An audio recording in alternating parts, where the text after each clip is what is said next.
I thought I went... Okay. This would have been a record if I'd actually checked the levels beforehand, but I'll just check them now. Yep. Loud. Loud. Okay, excellent. That is all welcome. Hello, everyone. My name is Scott. Normally, when I stream kind of the game preservation work stuff that I do mostly on fixing Scum VM's like Macromedia director support. Today is different. I am just going to be playing a game, a beloved game from when I grew up. I'll give a little bit of background. So if you're not aware, this is going to be a game by a little company called Cocktail Vision. They were a French video game developer that produced some very interesting adventure and educational games. And I want to say they haven't really fared that well in kind of like, especially in the irony poison era of kind of games criticism, because it was very easy to kind of make fun of, say, like the nonsense puzzles or the corny acting. But I love Cocktail Vision games, and I want to put to you that Cocktail Vision games were amazing. And yeah, just to like, for instance, like they are a feast for the eyes. There are so many detailed environments and lush color palettes. And at the time they really pushed the envelope for graphics on the hardware that was available. The games themselves were very interesting. Like some of the topics and the narratives that they were kind of centered around or talking about, they were actually quite unique. And again, like we're talking like early 90s video games. There just wasn't very much going on. And like above all, they're charming. My God, they're charming. Like sometimes the puzzles or the story, like the puzzles will be nuts, or the story or the translation doesn't make a lick of sense. Sometimes just the game design in general is just the most incredibly frustrating thing imaginable. And yet the game will ooze enough charm and ambition to win me back every time. And I hope it'll win you over too. Anyway, so back when I was about 10, I got like a big pile of Cocktail Vision games from a swap meet. I think the games were Inca, the Three Goblins games, and the game that we'll be playing today, which is Lost in Time. And I remember being kind of confused because like all the games had the Sierra logo on them, and the games looked and felt absolutely nothing like the Sierra adventure games that I'd played to that point. And of course, like most cocktail games can actually be played in ScumVM, but this is December, so I will be playing them in DOSBox staging here for the original experience. So, and I haven't installed it, so we better get onto that actually. Oh, that means I can show you this. This is okay. First cool thing. So we're gonna run the installer. Look at this. Look at this installer. Now, this is just, I mean, at the time, like I just. Again, when I was a kid, like I'd seen like a whole bunch of installers that were just using like text mode or whatever. This is classy. Look at this kind of background. It's got like the little logo in it. It's got this fake transparency effect going on here. It's just, yeah, like it's got it all going on. Now we're probably going to pick the complete installation, obviously, because you know we've got a fast machine, and yes, we do want to just install on Drive C.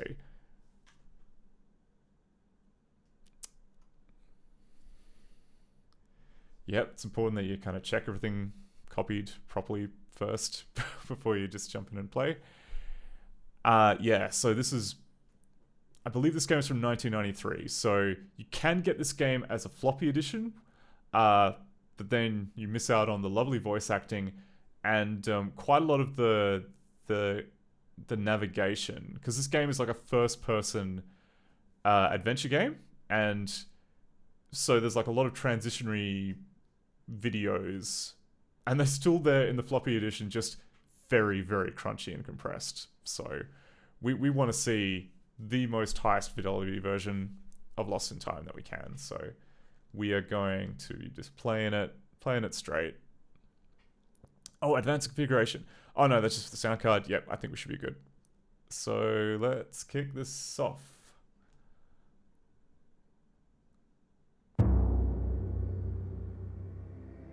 Also, let me know if the game audio is too quiet or too loud. I think I've got the ducker on, so it should be okay.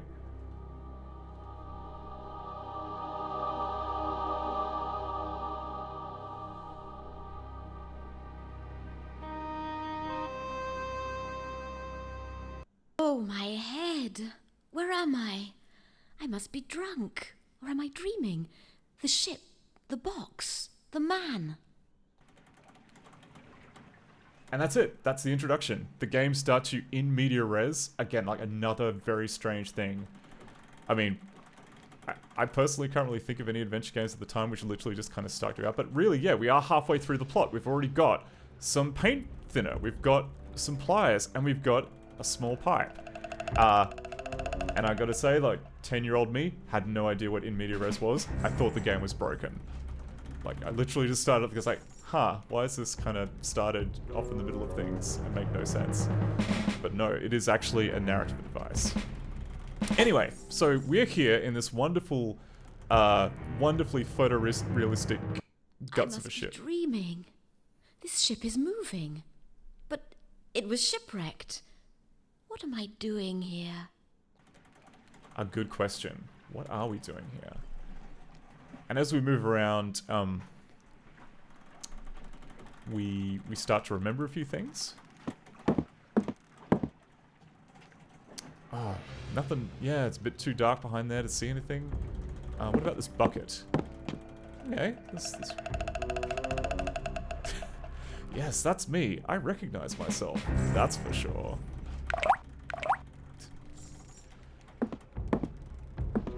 Ooh, there's a hatch down here. I can't see a thing. I can't go down there until I see what's going on. Clearly. I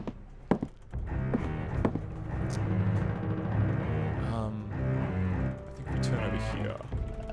Oh, my head. The manor. The lighthouse. The chimney. What happened? Where am I? So yeah, we're just remembering words like the ship, the lighthouse, the chimney, the box, the man. It's left a mystery as to what we're talking about. There we go. What have we found? We found a lamp. So we'll just pop this in our inventory. And what else we got? I'm twisting my neck, but I still can't see a thing. What about the stool? Oh, that's a stool, alright. Trenchant insides, always. Oh, this box here. Ooh. Is it just me, or have I been picking locks all morning? A statement which won't make sense now, but maybe a little later on, once we see a bit of the plot in mind. Oh, that's right. We've got a notebook. Is there anything in the notebook that's been written? I wake up in the hold of a sailing ship. My head is aching, and I do not understand what happened. And then we can write our own notes here if we so desire. But we don't really know anything yet, so that's we'll just leave that blank. Oh, but we have some pliers in our inventory, can't we? Can we use the pliers on the lock? It's an excellent idea, but it doesn't work.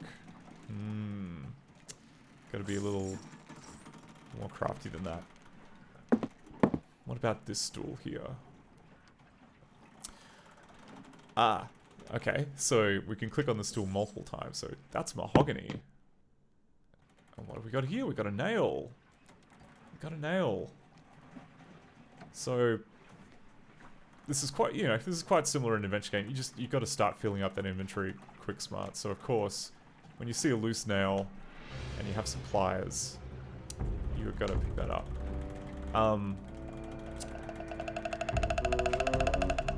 Yeah, what else? Oh, this poster here. 1840? That's an old poster, but it looks really new. 1840? This is 1992. Okay. Not ideal. So, possibly we've... Yeah, like, this... Something about this seems off. Seems just a bit off. Oh, and the post. This is the way out. I could climb up this post, but it's too smooth. Yeah, alright. So, we don't really have a specific goal at the moment, which is... I mean... It's kind of... yeah, it's a Cocktail Vision specialty that they don't really tell you too much about what you're meant to be doing. But, I mean, we just know that we're in a hold and we need to find a way out, right? That's the rough indication. Oh, that's right. There are these dark barrels back here. How about if we use the lamp? Ooh, there we go. Found a sponge. I wouldn't have seen it without the lamp. It's almost worn out. Don't know if they're talking about the lamp or the sponge, but we'll figure it out.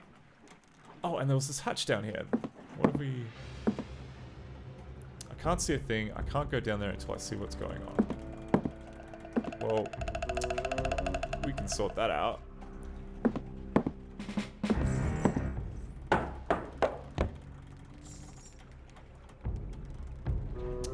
Rather damp down here. Again, just more kind of luxuriously rendered 3D environments. Smells like brown rum, that barrel. Is there something in here? Ooh, a bottle of palm oil. It's from the island of St. Cristobal. Where could that be? The date is only on it is 1840, and it's nearly full. Huh. An old poster with 1840 on it. And a bottle of palm oil with 1840 on it. What could that mean? What could that suggest about what era that we've woken up in?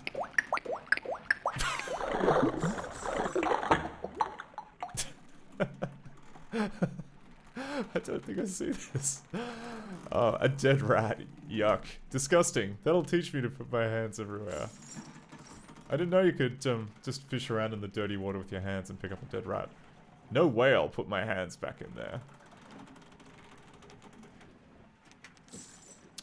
Where there are chains, there can be no pleasure. Oh, man. You haven't lived. And, what have we got? So we can wade out into the filthy water to reach, this pump. But, we can't make it move. Did we maybe just pick up something which might help us make it move?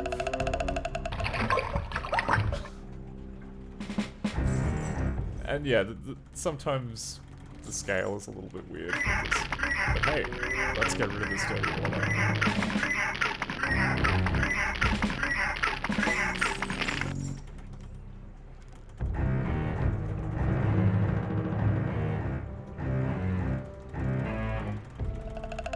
It worked perfectly.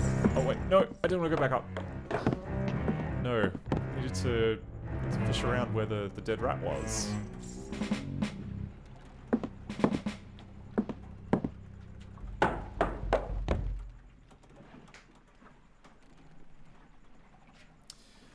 Okay, dead rat, dead rat. It was here. A corkscrew. No wonder, with all these barrels. Alright. Now... yeah, okay. So we've found some stuff. We've solved some puzzles. We're still not really any closer to to getting out. We can't really use anything on our inventory on the post, which seems like the thing that we would need to mod in order to climb up, but... what else can we do? I mean, we can go to the bucket. We can just, like, you know, water's useful. We can, like, put the sponge in the water. That seems like a good match. No, no, no, don't be mistaken. I'm not ready to start over with a clean slate.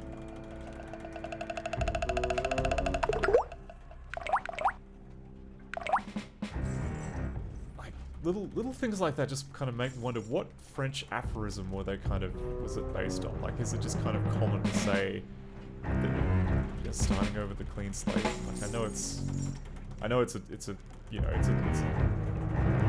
expression that's used, but it's just an interesting thing to do.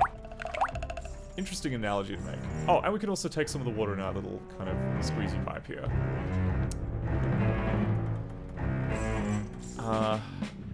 Now, if I remember correctly, the other... Ooh, okay, I came in this way, and there was a hole here. Not a wall made of wooden planks. So I hear something behind the poster. Hello? Is anybody there? So that's actually like a good hint. I was about to kind of...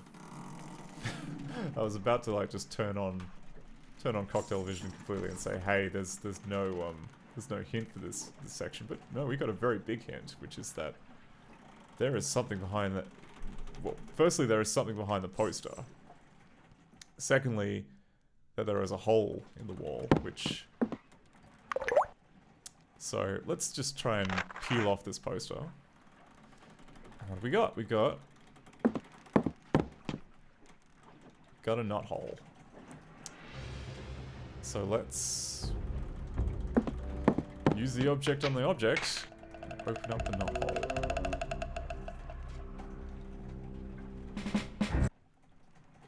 Hello, my friend. I made a hole so I could talk with you. Can you hear me?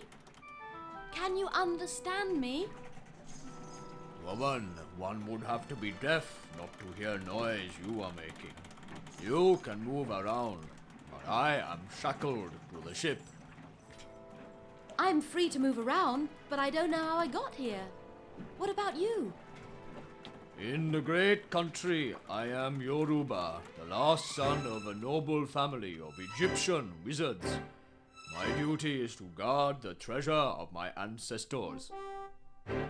But because I was taken away from my land and enslaved with others, I am no longer a free man.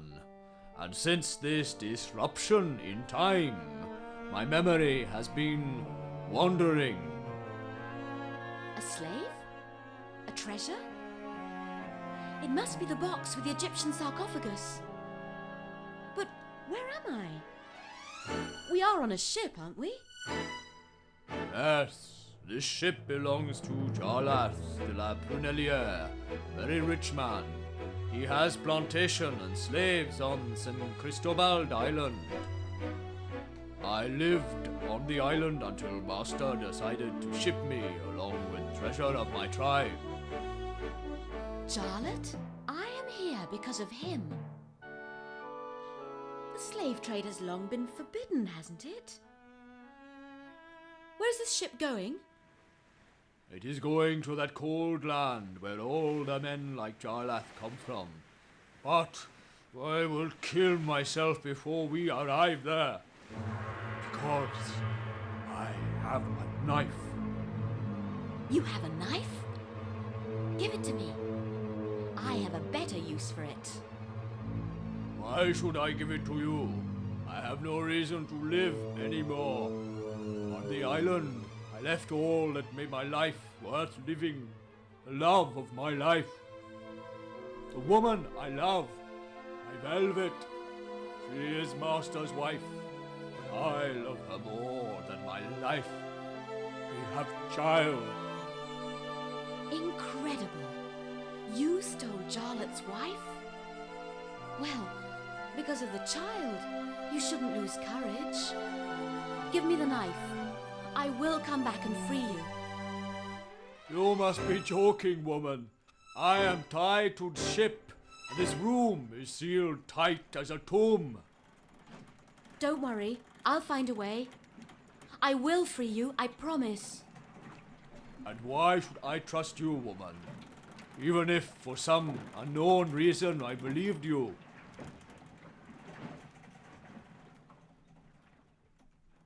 Thank you for believing me, Yoruba. When I get out of here, I will come back and free you. I promise. So there we go. That was our first bit of plot exposition. So it's unclear if our protagonist has kind of figured out that we are now back in the you know, we're in 1840. You'd hope that the shoe would have dropped by now, but yes, we're on a ship that is owned by a slave plantation owner, and yeah, apparently, I don't know, a lot was going on during that. Yeah, a lot.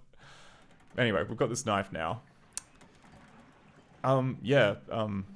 Of course, the great Muriel Tramus legendary game designer, one of the co-writers on this, and a lot of her work does feature, I guess, like topics of, I guess, colonialism, slavery, like things that were kind of, I guess, not really very addressed, especially, it's not until much later, especially, but yeah, it was always very exciting. Come on, here we go. So that knife was only good for one go, by the way. Like, by cutting that step, we broke the knife. The climb was easy, but here's a door. I can hear scratching behind it. The door should slide, but it won't budge a bit. Okay, so we've got our new puzzle now, which is to open this door. Oh, and I should mention that Cocktail games usually come with what's known as the Joker system. So you can see right now we've got 3 Jokers left. They don't really tell you up front what Jokers are. Essentially, it'll give you... You have a limited number of times to basically just check what the answers are for a particular scene. And I believe this value is just kind of saved with the game files. So normally you'd have to like trash the game files in order to you know, cheat and reset the number of Jokers.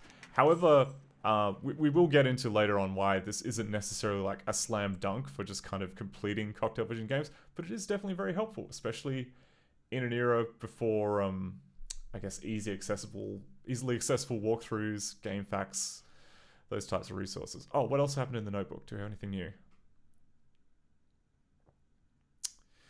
Oh yeah, I discover Yoruba. He is a slave and is being held in chains in the hold next to mine. Strange. It's as if we are no longer in the 20th century.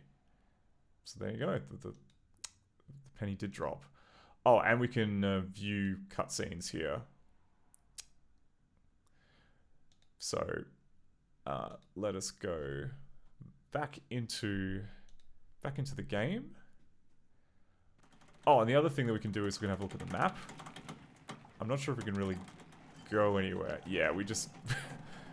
we get this lovely cutaway picture of the Briscard. And at the moment we can go to the bilge, the hold, or mid-deck. So let's snoop around here some more.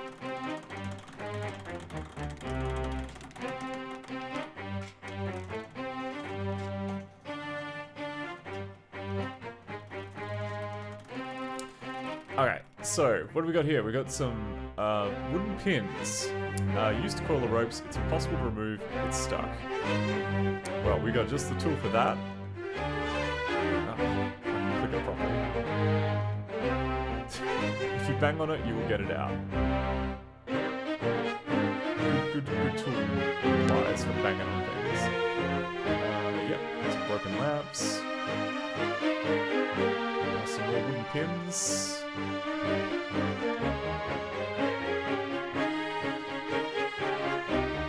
Alright. Let's go forward a little bit. What do we got here? Empty barrels, empty rock. Cannons on the ship. Cannons are just kind of like sitting around midships, which seems like it would be kind of hazardous. You definitely want them kind of lashed down, but yeah, don't quite know what's going on here.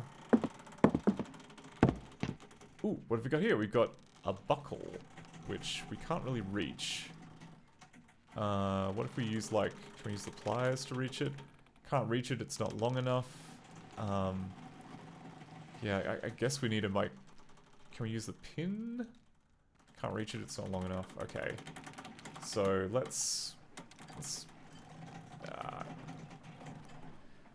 go back down. I think we don't have the items we need yet to do stuff in there.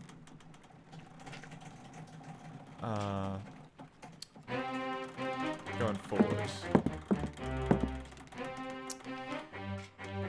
Oh wait. No, I missed a section. Go on. Turn around.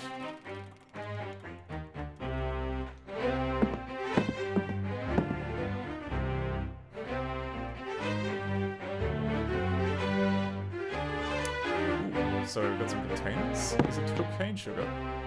A towel. Okay, yep. Cane sugar.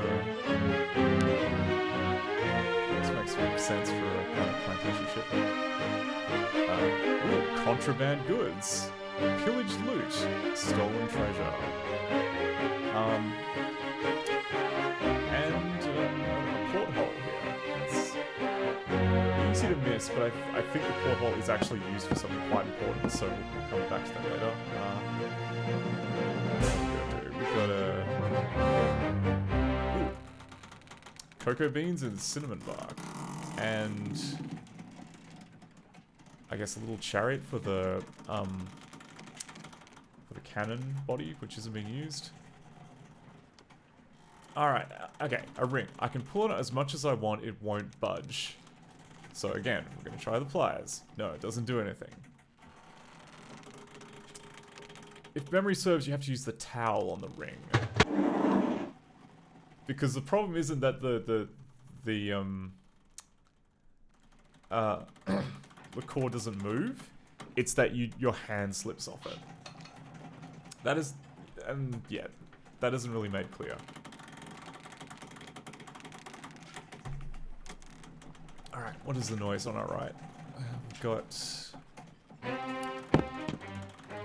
quiche. And we just got some soap. Strange place to hide soap. Is it such a rare kind? The bottom moves. No doubt it hides a mechanism. So... I don't think we can do anything about it here, but we should probably, like, remember that the bottom is probably used later on for something.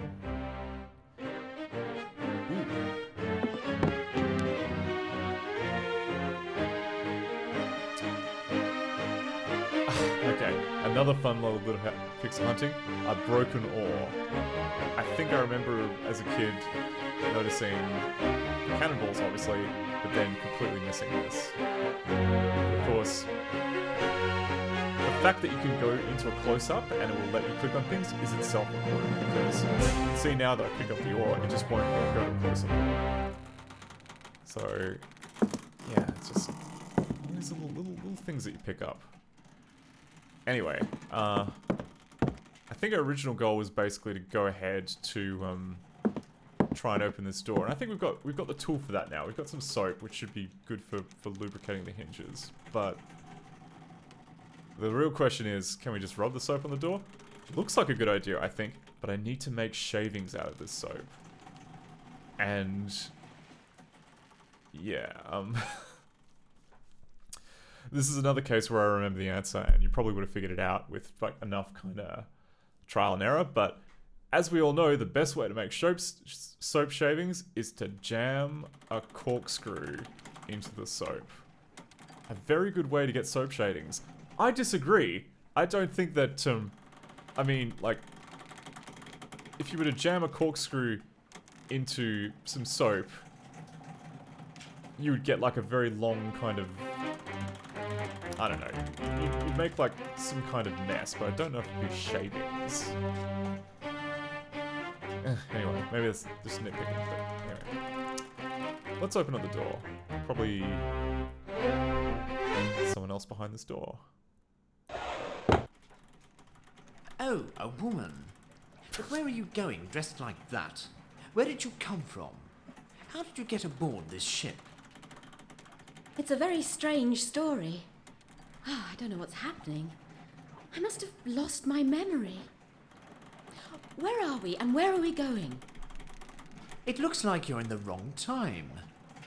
You'll be surprised. The year is 1840. From your clothes, I'd say you're from the 20th century.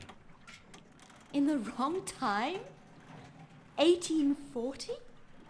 It's impossible. Back in time? You must be kidding me. That's pure science fiction. It's true. I'm an agent with the Space-Time Patrol. I come from the year 2092, and I'm after people who travel illegally. It's not my fault, believe me. Let me tell you what happened. Maybe you can explain what's going on. Good. But first, help me get free. I can hardly move anymore. I'm not a good cook, but it was the only way I could get on board. They seem to have a habit of tying people up on this ship. The captain didn't like my cooking, and there was nothing left to cook with the beans, so I used sawdust instead of breadcrumbs. Oh, I can't do it. These knots are too tight. Wait, I'm going to get something. Just a minute. Before you disappear, tell me how you got here. That may help me with my mission. Well, it all started with a letter from a lawyer who told me to meet him in front of the Manor de la Prunellière. Apparently, I inherited it from a relative who died in 1840. So, yeah, there we go. We found a time cop behind this door in a ship. Oh, sorry, behind the door in a ship from the 1840s. And this is the real start of the game. So this is like the actual introduction sequence now. And again, I mentioned this before. I was 10 when I played this. And I thought that like literally the game was broken in some way, showing me the previous scene before this one, because my little mind hadn't quite got my head around in media res. But anyway, so you can see how we've got an empty inventory. We are at the very start of things, and oh yeah, also we needed to free Mr. Time Cop. You know what would have been great for doing that? A knife. Maybe we shouldn't have thrown it away, but that's, you know, minor detail, minor detail. Okay, so what do we got here? So we've got ourselves a horse, little FMV horse. Wonder if he's part of the inheritance. Are you wild or tame, my friend? Well, it's not going to be easy, is it? I'd like you to move just a little bit. Yep, so there we go. Puzzle 1. Move a horse. Yeah, there's no other screens, so I think we just got... Oh, that's right. So we've got a tractor, an old tractor. Ooh, grab this battery.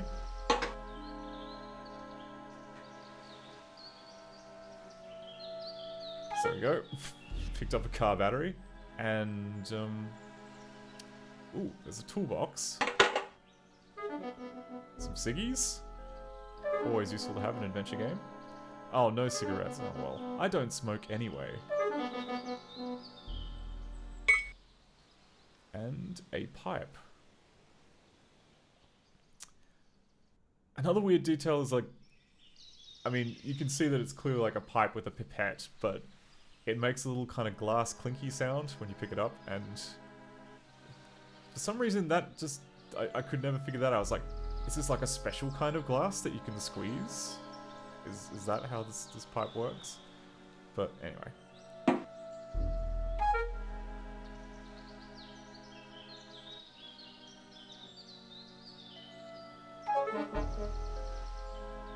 Someone won't have apple pie this evening. Anyway. So here we go. I think this is the solution to first puzzle of the game. Tempt away the horse with this delicious Granny Smith.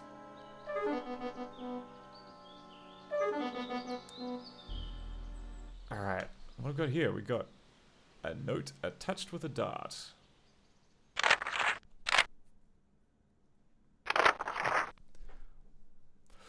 Miss Doralice, I was here to meet you, but something is wrong. Someone has locked the gate.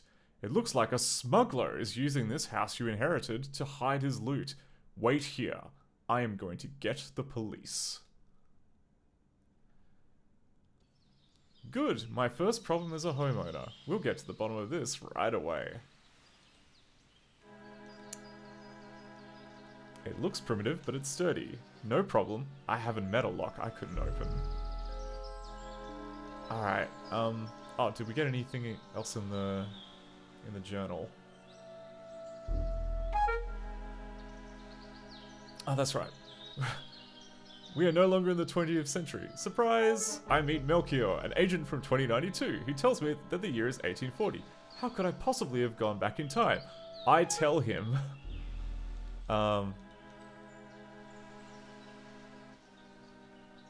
Is there a... Oh, okay. Yeah, and that's the memo from Maitre Sumat Pierpool, one Rue de Colombière. Yeah, okay. So I'm guessing he's the realtor or the estate agent or somebody who is managing our new house. Okay, so we've exhausted the environment for things to pick up. So now we must combine things. So okay, so let's try this the manual way. I'm just picking the lock with the dart. It's a good idea, but it won't work that way. Fair enough. Like, as we all know, you need a tension wrench in order to actually do a proper lockpicking. So dart, absolutely worthless. Can't do that. But maybe if we got some, maybe if we just tried using the battery. Could have been it's not it. What if we siphon a little bit of sulfuric acid from this filthy old tractor battery? Small pipe is a perfect tool to take the little bit of acid left.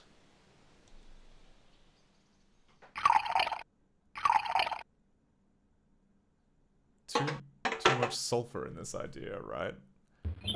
Is that another French pun? I almost want to kind of come back and play the game in French just to see if the puns stick out a little bit more. Ooh, it was too easy. If I come across the intruder, I'll say that I love beautiful stones. Yeah, Doralie's our protagonist. She's super cool. Anyway, so here we are in this kind of big open space, decrepit looking manor house. Scary seagull over there. What have we got here? We've got a well. A lovely well. Looks deep. Can't see the bottom.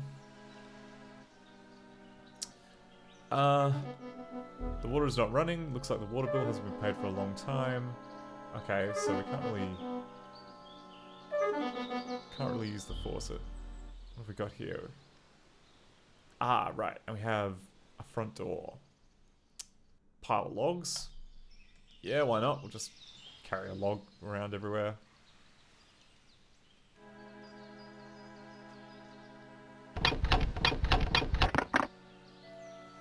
Whoops. Alright, so we have the door handle. Is there anything else? Oh, that's right.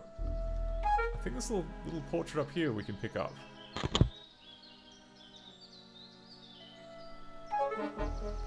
Who might that sailor be? My ancestor? Oh, and I think that this, yeah, another kind of interesting cocktail feature. Sometimes items can contain other items. So like this pack of cigarettes contains an empty matchbox and a piece of foil. And this portrait contains like a little bit of hanging wire on the back. So, I don't think we have the items that we quite need yet, so we'll come back to this. We'll just go backwards a little bit. Alright, so let's go to the backyard. Again, like this kind, yeah, this kind of graphical style, which is sort of like, I guess, bits of photorealistic kind of merged in with pure deluxe paint grading here. Like, I'm a real sucker for it. I think it's beautiful. I think this art is amazing. Strange building. Yes, please. Give me more strange building. What's the strange building for? No lock, no handle, not even a door that I can see. But there is a little notch carved in the wooden steps. I guess we're just meant to infer this by just the shape of things that we have in our inventory, but this little portrait actually goes into the small hole in the steps.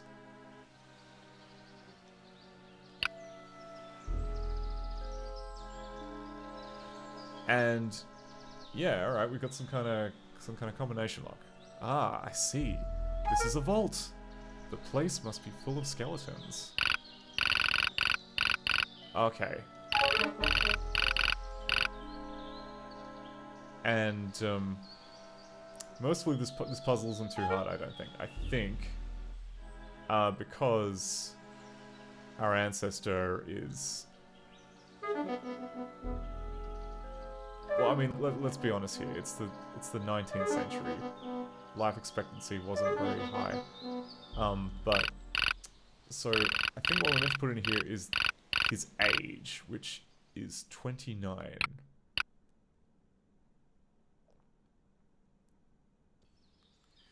Yes, we had to enter the age of the captain. That made the elevator move. I gotta say, like, this captain bought a pretty fancy mansion for a 29-year-old. I am a little astonished. Okay, well, let's push. Oh, it doesn't work. It's broken. Okay, so we can't. So we can open. So there's enough. I mean, yeah. I mean, there's obviously power because there's a light in there. The door's open. The lift moved up to meet us, but we can't send the elevator down, which is strange. Anyway, we'll come back to that. I don't think there's anything here. But let's... Ooh, abandoned lighthouse. Try and open this door. Closed, of course. No lock to be seen. Even if I pull on the handle like crazy, it won't open. That was actually a hint. It's a hint for later. I don't think we can do anything for this door now, but maybe a little bit. Ah, but what do we got here? We got some items. Bottle. We want that. Yuck, vinegar. I better leave that for somebody else. No, absolutely not. Because... And, what do we got here? Another barrel. It's much too heavy to move. If only we had that corkscrew that we found later. But I think we should be able to just empty it though. Oh great, rum on my shoes, and I'm all dressed up. It's a shame to waste such a good thing. Oh, so we ruined a good pair of kicks with rum, which is a bit sad. But we can pick up the barrel now. Like, Doralees could carry so much. Must be just absolute gun show. Alright. Something behind the window. But we can't break it with the dart. How about the log? It's sturdier than it looks. What if we smash the barrel into it? No, can't do that. Smash the vinegar bottle? No. Smash the door handle into it? Yeah, alright. So, that pane of glass definitely looks like something you could just kick in, but no, apparently we need to find the right item to smash the window. Anyway, okay, so we can't move the lift, but we have found a whole bunch of stuff. So I think we need to go back. We need to go back to the front yard. And back to this door. Oh, that's right, there's a keyhole there. The keys in the keyhole. Alright, so whenever you see those words in an adventure game, you know that it's going to involve Richard Cobbett's favourite puzzle of knocking the key out of the door on the wrong side and then fetching it back with newspaper. But too small. So there we go. Like we can't put a wafer thin sheet of foil under the door, which seems I'm gonna call shenanigans on that. But anyway, anyway, so I'm just gonna just jam this dart in the keyhole. And, yeah, Doralease has noticed the same problem I had, that I've let the key fall without anything to catch it on, so we've now kind of, yeah, we might have snooked ourselves a bit. The key is on the floor, too far to reach, but I can see it. Now, so the solution to this puzzle, this is pretty good. Now, bear with me. What we need to do is we first need to fix the battery.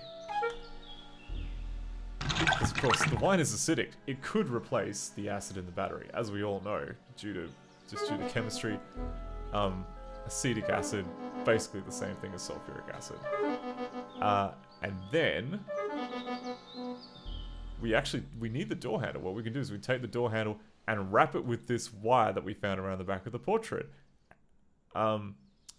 If we wrap the wire around the iron handle, I would have a magnet, right? I mean,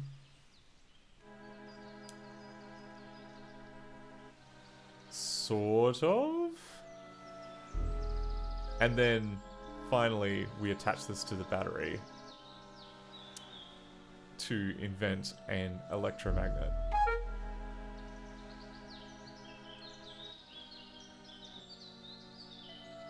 I'm pretty sure that this would just short out the battery. Like, you need, like, something... You need kind of more of a circuit, I feel, to actually use the electromagnet in a useful way. But, you know what? That's just nitpicking. Let's just jam it under the door and grab this key. Rather ingenious, isn't it? Rather proud of myself. So, let's take that. Put the handle back.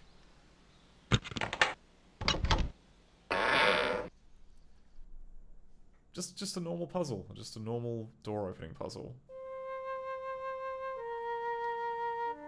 Okay. Already I see this room has just got a bunch of items. So look at this. Look at this all. We want to take that.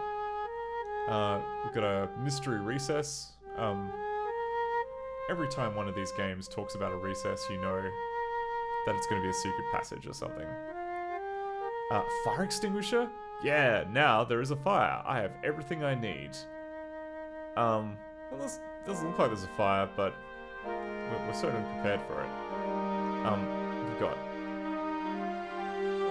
a trunk next to the fireplace. Oh, it's sand. It makes me think about the beach. Yeah, big old box of sand. And then, we got a chimney.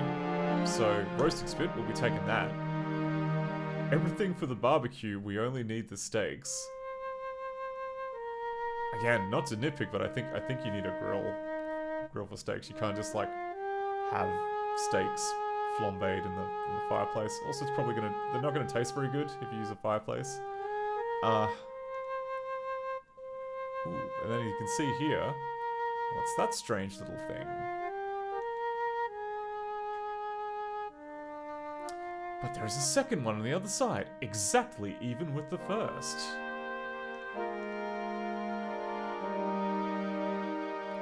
With its partner on the other side, it must be used as a contact. Now, and we've got this. What have we got? We've got a little box. So we'll take some more wire. You can always use more wire.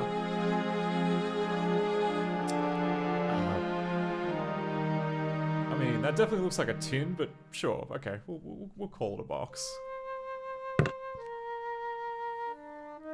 It's a resin box. If I'm right, it's used to repair the hulls of the ships. And we've got some fuses here. Now, maybe we'll come back to that a little bit. So, and there's a big rod, and we can't pick it up. It says, ooh, it's heavy, I won't be able to take it with me. Which I think might actually be just an admission that the rod is too useful, and thus has to remain in this room. What you're meant to do... The rod barely stays, and at either end, it is too short to touch the contacts. So I think that what the game is suggesting is that the rod is meant to touch both contacts on either side for something to happen, but it's kind of too small for that. There is no fire, no ashes. This fireplace hasn't been used for a very long time. Okay, so I think now's probably a good time to use a joker and show, like... Wait, what? There are no jokers here? What? What about the front garden? Do we have... No, there are no jokers.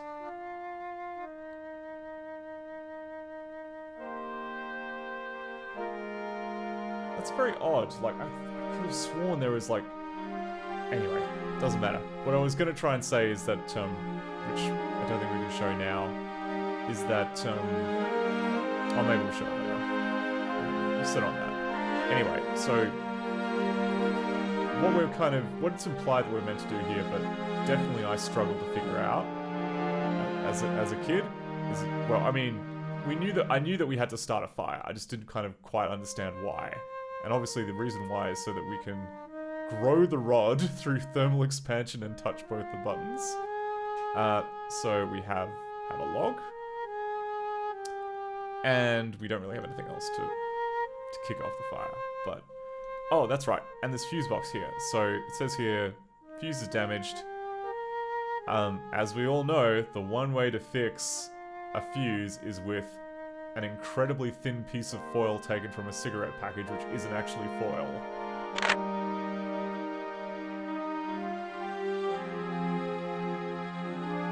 Yeah, that'll be rated for 16 amps. It's good. The foil may conduct the current. Don't do this. This is a massive fire risk. If you have cinder block fuses, for the love of God, get them replaced by a professional. Definitely don't put in some cigarette paper which might actually catch fire.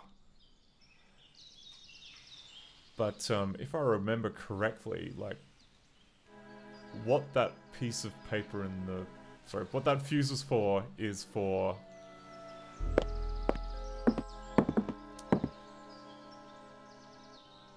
the elevator.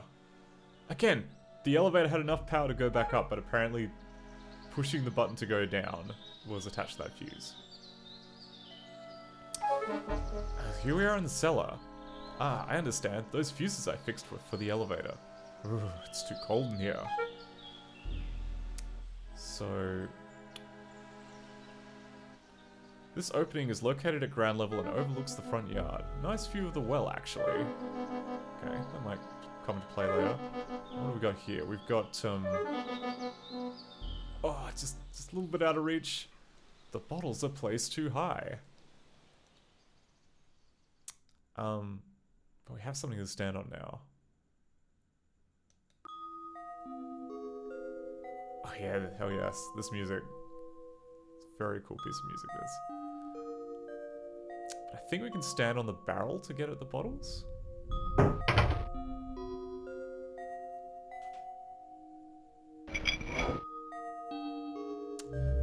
Up you go. If I can climb on this barrel, I can get one. Fantastic. It's cider. So there we go. Got a bottle of cider. Oh, there's another bottle up here. The owner must have been a giant to be able to put this so high. I mean, you can't really see what it is, but it does have a red cap, which suggests it's flammable, which, honestly, we want something flammable, so... Oh, and, so we can't use the cider, but the cider is gassed. And I think we can use the cork.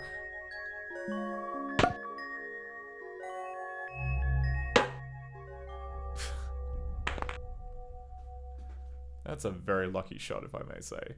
Ingenious! It's so powerful that the cork flew out through the opening. Great aim, really. So, we'll be grabbing that. Maybe there is something in this bottle that will unlock my brain. I had no idea what this meant when I first read this, again, many years ago. I don't know if, like, Like, because I'm guessing this... Oh, it's rust remover. Okay, so maybe they're talking about, I guess making your thinking less rusty. I'm also now kind of thinking, like, was it just a reference to, like, huffing some solvents? No, can't have been that. Because, yeah. Anyway. Oh, I've got a trunk here. It must have been brought here with the elevator. It's impossible to open.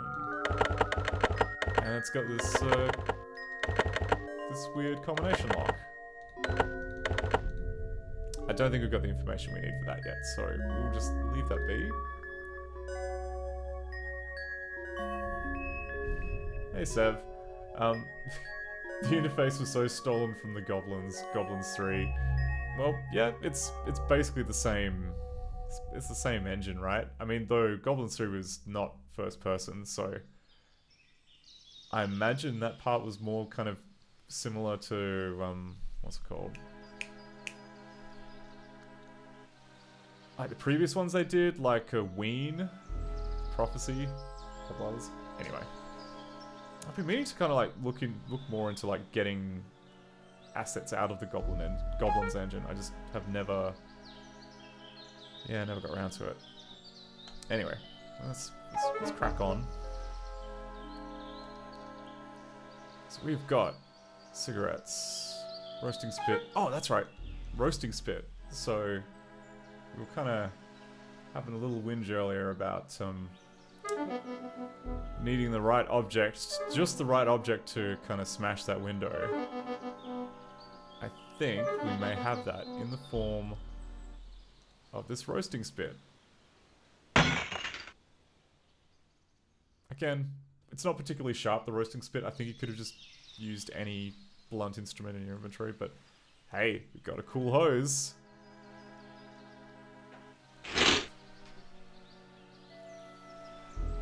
I can use this to water my flowers. Anything else? Oh, the piece of glass fell inside the lighthouse. That's, I mean, you would have hoped there'd be like one piece that you could grab, but that's fine. We'll figure that out. Oh, what was the issue here? Oh, that's right, yeah. No lock to be seen. Even if I pull on the handle like crazy, it won't open. Actually a hint about like the insane way that we need to open this door. What are we gonna do? Okay, so so if I recall correctly, we don't... The one thing that we now have, which is long enough to maybe be used to pull a door, is of course this hose. So we're now going to tie the world's most basic granny knot on one end of the hose. You know, the kind of thing that will just naturally fall open by itself. And now we're going to go back to the elevator. Which... and let's see, let's not get confused. The other end of this hose is attached to the door of the lighthouse. Yeah, good thing we didn't forget that. That would have been embarrassing. And let's use the other end. Oh, that's right. So, gotta get in the elevator first before we can tie it to anything, I think. Isn't there a... Oh, pff.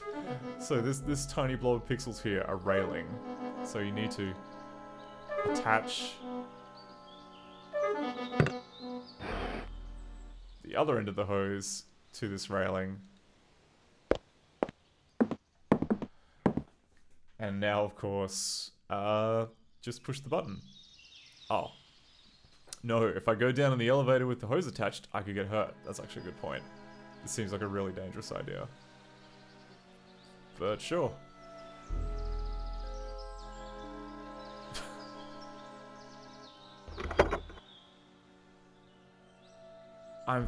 Yeah, the physics of this have always kind of fascinated me, because like it looked like the lighthouse,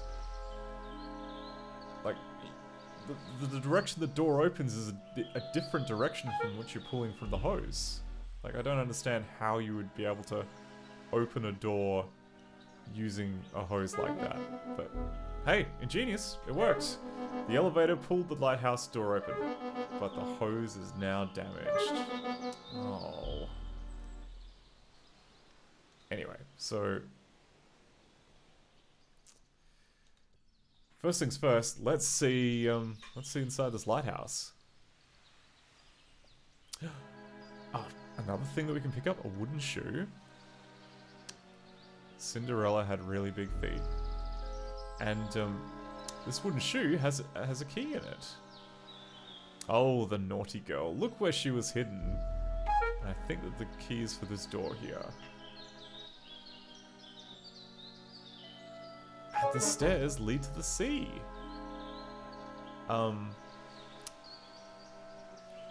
So yeah, we've got this kind of really imposing looking steel gate. We've got a boat on the other side. We've got some algae that's attached to the rock. I'm guessing this is like a sea, like a pier of some kind. And and we've got a canal, which I think is just the mains water for the house. Again, I think canal is just kind of a weird translation for valve, but I may be mistaken. Oh, and now we've opened the door, we can see the window that we smashed before. So let's just pick up some sharp bits of glass.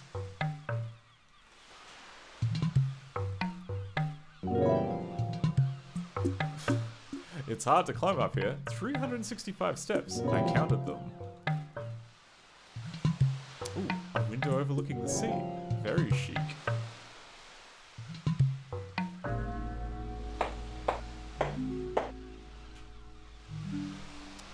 Wouldn't be a lighthouse without a cool spyglass on the table.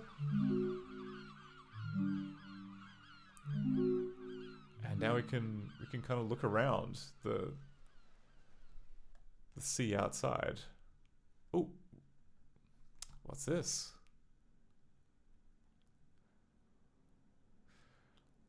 What's that over there? Rocks, a shipwreck. I'd like to find a way to have a look at that shipwreck. Yeah, okay. I mean, I thought we were kind of focusing on the smuggling problem, but you know what? Shipwreck's also cool. Ah, and when you zoom in nice and close, you can see 3 symbols on the side. So, green, red, yellow, sword, cannonball. Green, red, yellow, sword, cannonball. I'll just write that down.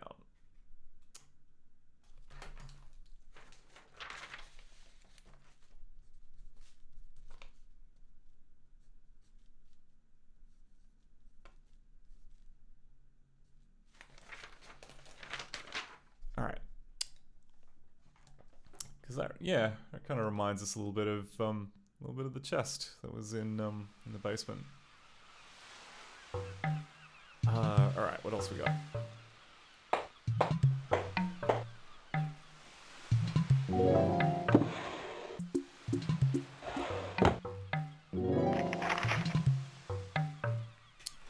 Cursed be the ship that sails too near the devil's 7 teeth, for it'll become the devil's feast.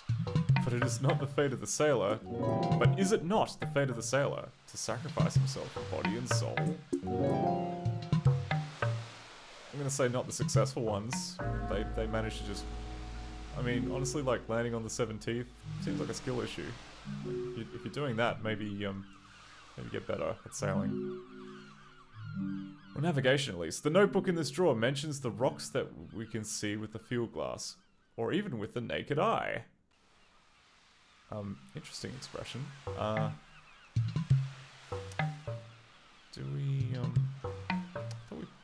Anyway, we can look at the drawer again. So if the game lets you always kind of check things multiple times, because look, there's now paint thinner in the drawer.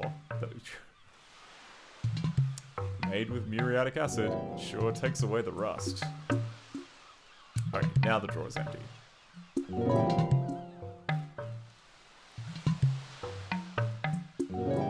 Another problem, these doors won't open. Maybe they're swollen shut by the humidity. Okay, I think for this we actually need to use the ore.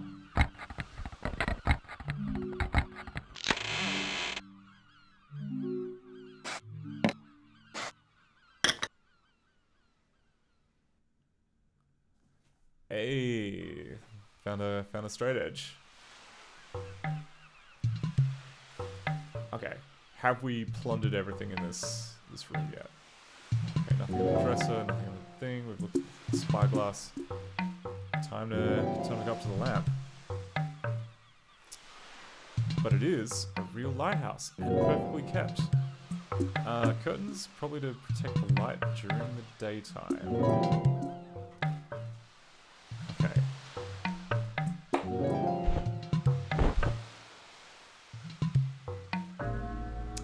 So of course the first thing we do is just steal some of the lamp, the light curtain, which in the icon looks a bit like a hanky. I'm not sure. Yeah, I mean, I don't think that the curtain for the lighthouse is hanky coloured. My only companions are the seagulls. If only they could tell me what is going on here.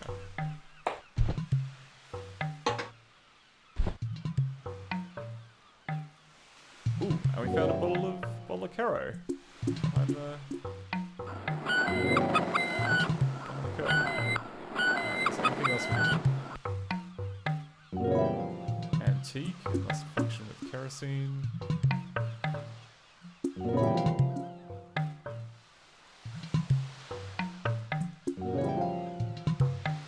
Alright, I don't think we can do anything with the lamp at this point.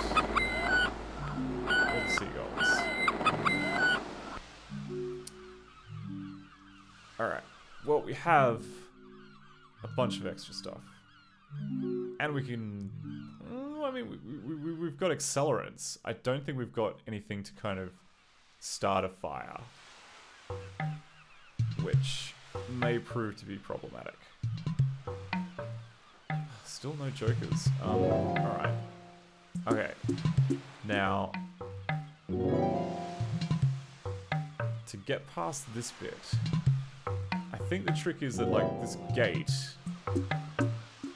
There is a way to open this gate, it's just hidden underneath all this algae. How you're meant to know this, I'm not sure. I can't remember. But first I think you use the glass. Oh, there we go. I can barely cut them, we should soften them before. Okay, and we've got just the thing for that, we've got some paint remover.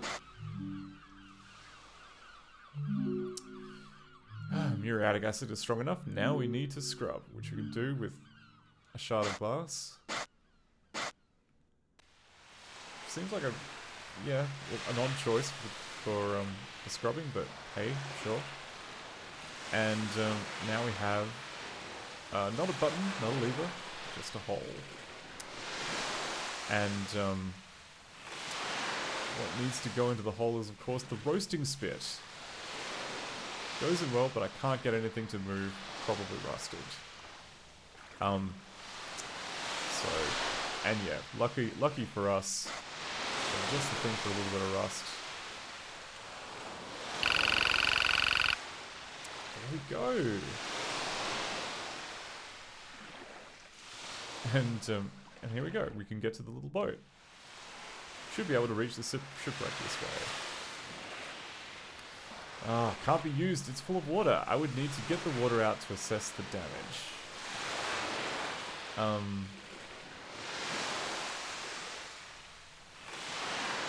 Oh, the barrel is closed. Okay, so we can't... Is it the shoe? Do we use the shoe on the seawater?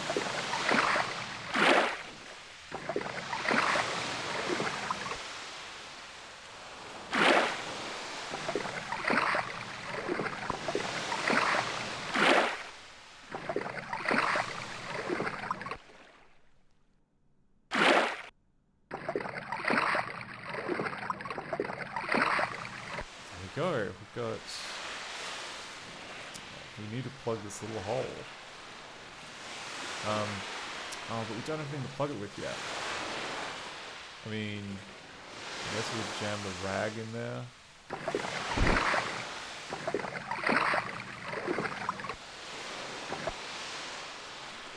It's not enough, we need something to prevent it from coming out again. No, that's not it. Now I should repair this leak. I'd love to, but I don't think we've got anything we can jam in there just yet. That's fine. Alright, we'll come back to that.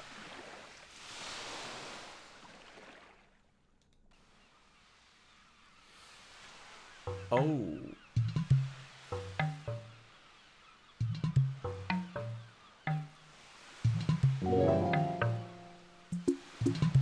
We should have another item. That's a little concerning. I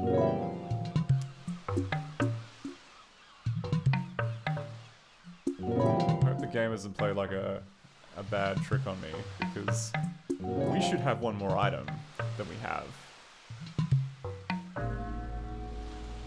No, not the field glass. I don't care about the field glass.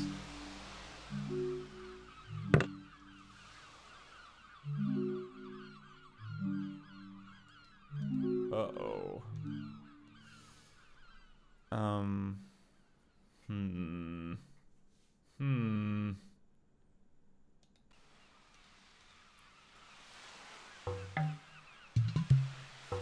I am just going to very quickly check a walkthrough, because what should have happened, right, is when we read the diary, we should have picked up a piece of fiberglass.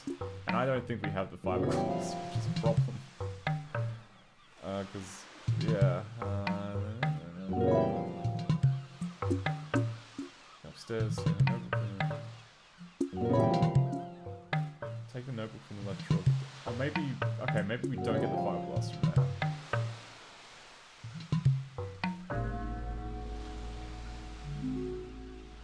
Oh wait, no, there's a puzzle we haven't done yet. Okay.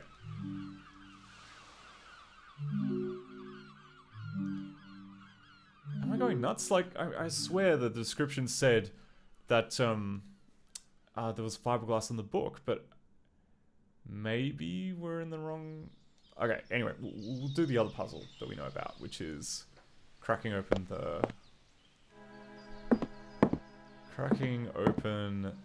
the chest.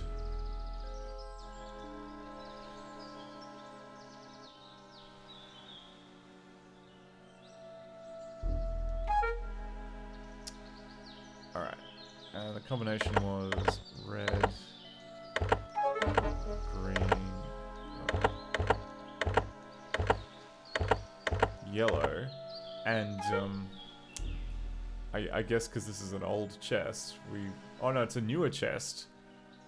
We gotta match it up with the modern day equivalent of the weapons, which would be the knife, the musket, and the bullet. Did I get that right?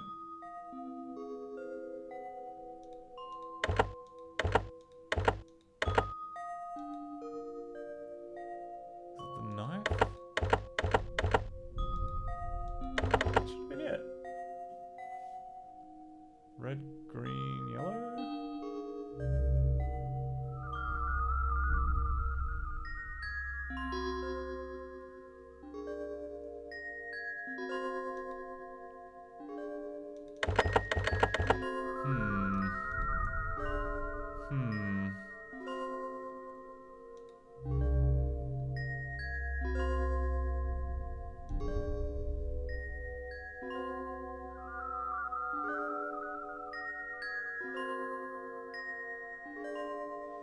Alright, let's have a cheeky peek through the spyglass again, just to make sure that the RNG isn't playing a trick on me, or that I just wrote it down bad.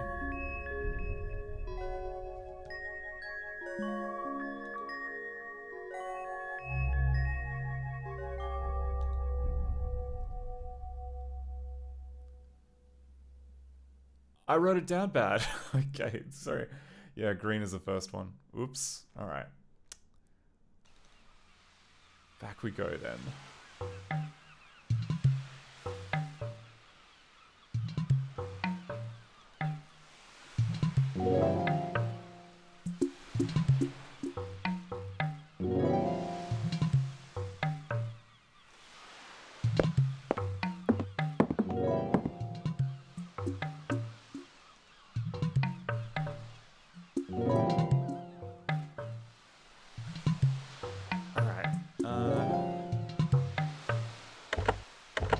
First one is green. The second one is red. Finally, I can open it now. It contains the ship's log of Filbert, captain of the Briscard. Ah, and this has the piece of fiberglass between the pages. I swear, the dialogue up in the, what's it called? The lighthouse. Like they were talking about fiberglass, I thought. Anyway, we got the fiberglass now. That's the important thing that we need. Oh, but we can also have a look and see what we got in the book. Okay. How could I possibly have gone back in time? I tell him. I was supposed to meet a lawyer in front of the old manor I inherited. No one was there. Then I managed to get through the gate.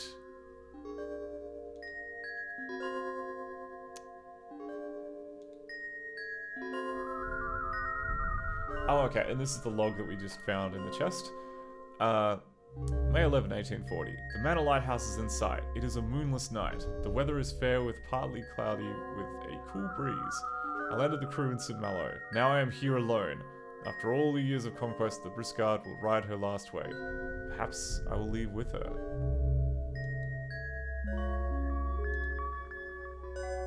Seems like a big ship just to be captaining by yourself. Anyway, we know what happened to him. Ship crashed and he didn't make it.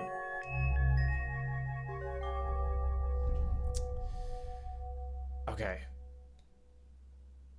Oh wait, no, that goes inside the manor. We don't want to do that. We don't want to do that. Go back.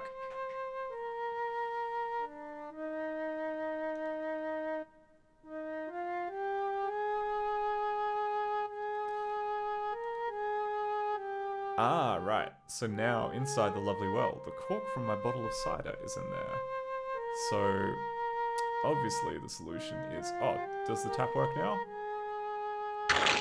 Yes, it does. And the story continues, right on my shoes. At least I know it works. Gotta get better at standing away from the tap stories.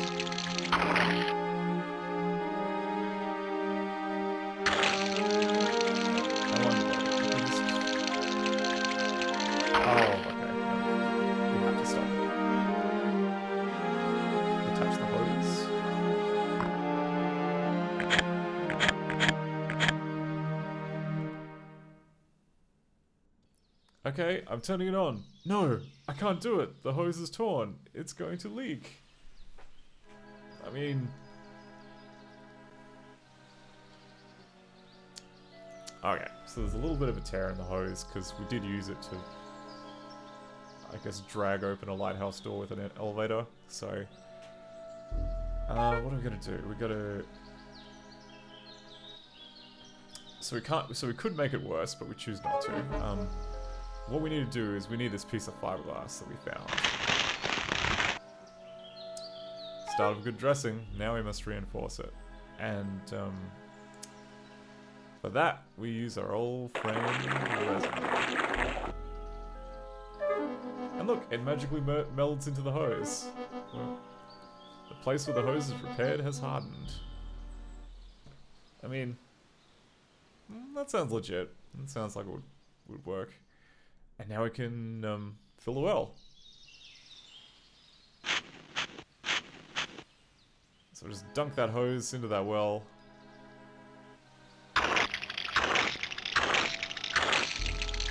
Waste a ton of water filling up that well.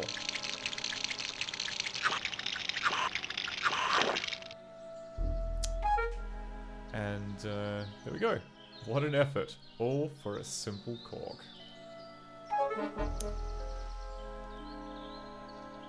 I laugh because I see myself so pretty in this mirror.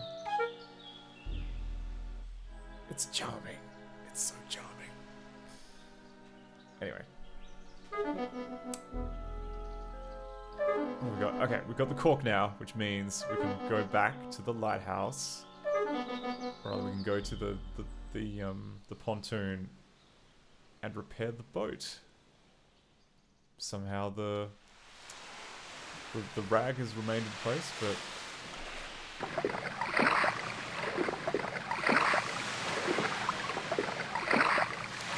okay, seems to be holding.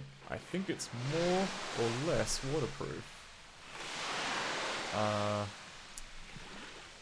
It won't be easy to go ahead with just an oar, but it's better than nothing. Okay. And at that point, we leave all the heavy and cumbersome objects back here next to the barrel, which is probably good given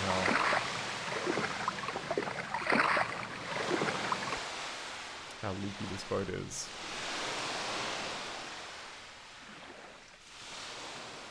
I'm doing pretty well, moving along.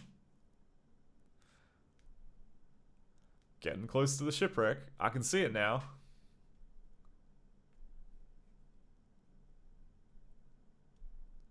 It's actually a big ship. I should go around it.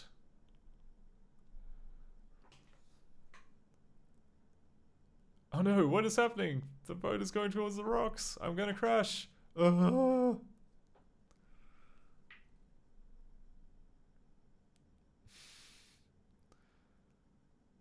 Woman overboard! Help! No use yelling. No one will hear you, sweetheart.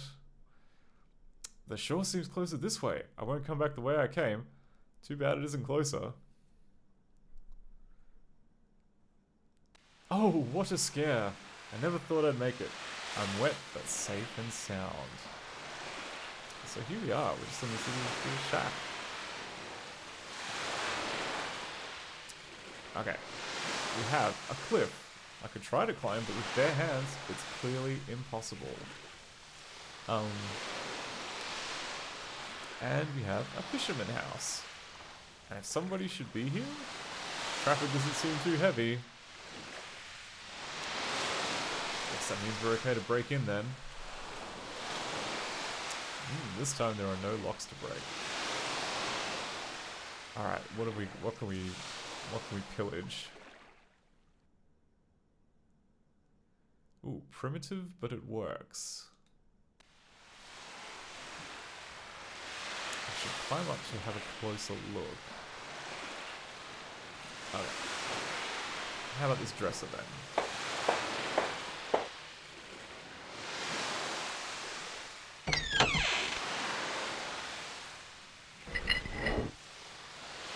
Ooh, a ship and a bottle. Nice job. It's done entirely with matches.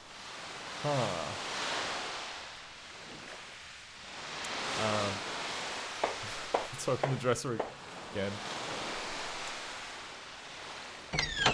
And look, there's something completely different on the middle shelf the second time you open it. That's so cool. Of course, the local fisherman likes fish. Nuoc Mam. What is Nuoc Mam? You know what? I have Wikipedia. Maybe we should just have a look to see what Nuoc Man is. I'm guessing some kind of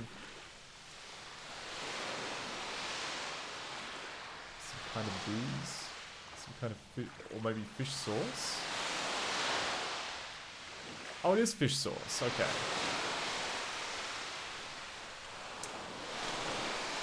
Makes sense. Yeah, just having a good old bottle of fish sauce to guzzle down on. Alright, nothing in the dresser anymore. But we have a sweater. Which contains a handkerchief and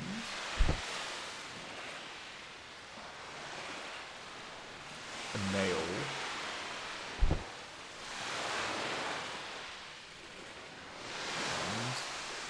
And some bread. Okay, what else can we do? We can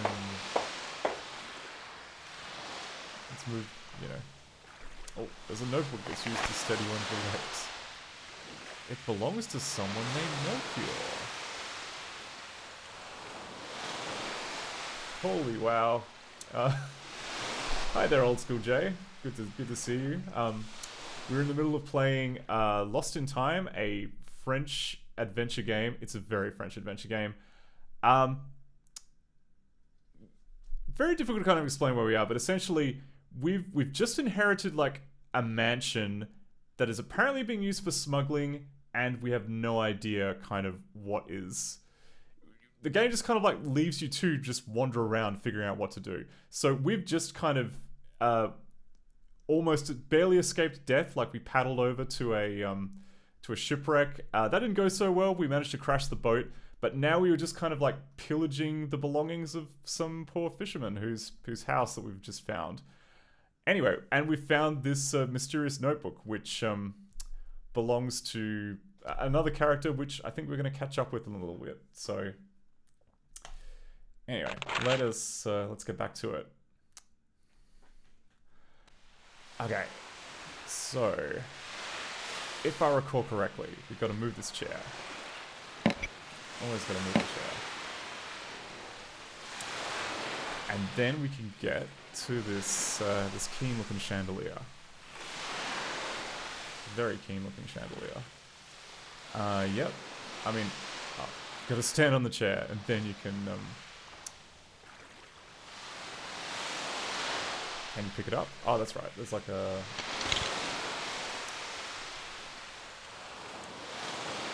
Hey, thanks for the follow, SparkyPilot86, and for the follow, Fucht. Hope I'm pronouncing that correct. Okay. Steady. Be able to use it safely. Now, for a corker, there's like a wing nut up there, which we need to use a nail to sort that out. So I'm doing really good, old school Jay. Yeah, it's just recounting the gripping story of Lost in Time. So it's yeah. Now we've got this this chandelier, which looks like it's one object until you kind of poke it. What is this? What is the chandelier made of? It's made of an anchor, some cork floats, and a few candles. So we have a ton of crap in our inventory now. Yes. Oh yeah. For raiders, normally when I stream, it's just for fixing ScumVM. Like, I'm one of the directors that is one of the developers on the Macromedia Director team. So usually I stream either with like a specific game that I'm kind of trying to fix. So just like firstly just trying to hack the way to the end, and then often trying to kind of fix specific issues and such. But yeah, given this is December, I figured that I would just yeah, try streaming just a beloved game from when I was growing up, which happens to be this one. Oh, there's so many good things. There's thousands, literally thousands of things made in Macromedia Director, and there is just gold. There is gold in the Now Hills. And yeah, like, honestly, when I was kind of like looking into, I don't know, like I do quite a bit of reverse engineering, and I was like looking into like a place thing, like I really wanted to kind of work on like an emulator type project. And then I just kind of was looking around, it's like, okay, like there's 1,000 odd games that were made in Director, and most of them you can't really play legally anymore because it requires Windows 3.1 or it requires like old macOS. So yeah, it just seemed like a really cool place to kind of spend time working on that. And then also, I don't know, the hope there is that once we kind of get the support good enough, then we'd be able to start, I don't know, companies would start being able to re-release the old games, like on GOG and such. Like, one of the team members is working on getting Total Distortion working in ScumVM. He's gotten pretty far in it so far, but yeah, we've apparently has been in touch with Joe Sparks, the author of Total Distortion, and is interested in doing a re-release. So yeah, exciting stuff. Ray Bradbury's The Martian Chronicles is a trip. That's super cool. What year was that game? Because right now we're up to like the Director 4, Director 5 era. So games Director 4 and under we support pretty well.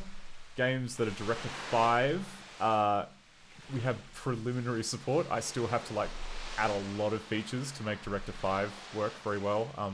Like we've very recently added multicast support, which is a big feature. 94, 95-ish. Actually, I can quickly check. If you'll bear with me, I'll just quickly check like how old that game is, because we do have a very switched-on community that is just adding every Director title that's not nailed down into the compatibility list. So it should hopefully be there. What's it called? Director game. You know what? I can show this. I can show this. I can show behind the curtain. Hang on. I'm just going to quickly look in the source code for Oh no, it's detection tables. So this is the big file containing the list of every single game with director that we've found so far. So there's quite a lot of encyclopedias, quite a lot of kind of weird things, and if we look for the Martian Chronicles.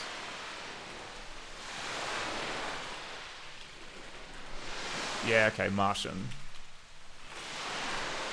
So that one is, yeah, that's Director 4. So, yeah, I'll, maybe after the stream, I'll have like a quick check to see if that's working, but that is definitely on the roadmap for being supported. Anyway, so that was a little aside. Better get back to this. Because this is December, this isn't directory. Whatever. Okay, there we go. Okay, we had recently picked up a bunch of stuff that we stole, and basically, yeah, we're kind of stranded here. We can't climb up the cliffs with bare hands, but but there's a buoy on the roof. So if I remember correctly, the way to kind of I think you throw the bread up on the roof. Oh, it's no use. It won't work that way. And I lost the bread. There we go. Soft lock the game. Lost the bread. Oh wait, no. There's just another piece of. There's infinite bread inside this sweater. So if you mess up, it's quite okay. Actually, I haven't saved for a little while, so I'm gonna save here. Because I am conscious that we're getting to the point now where backtracking is going to be really, really tiresome. Alright, so let us take a piece of bread. I'm going to smother it with fish sauce. Oh no, we have to, of course, we've got to apply the fish sauce to the bread. I'm going to start with the pork cuisine. And then I think if we just chuck it on the roof.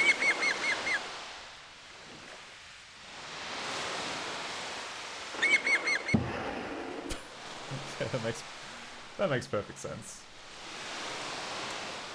There we go, and we've got ourselves a buoy with a piece of rope attached to it. How many world problems you could solve with that sweater? I know, right? Just, I think that now that we've actually kind of thrown the bread on the roof, that will have been the last piece, but you can literally just, you know, you can live indefinitely off the bread supplied from that sweater. It's just a fact. But more importantly now, we've got a piece of rope, and that's, and as you probably guessed, we've got a cliff here. We've got a piece of rope, and we've got an anchor. So, adventure game logic means, of course, it's going to be a grappling hook. And look, it even tells you can climb a cliff. So let's make haste up this cliff.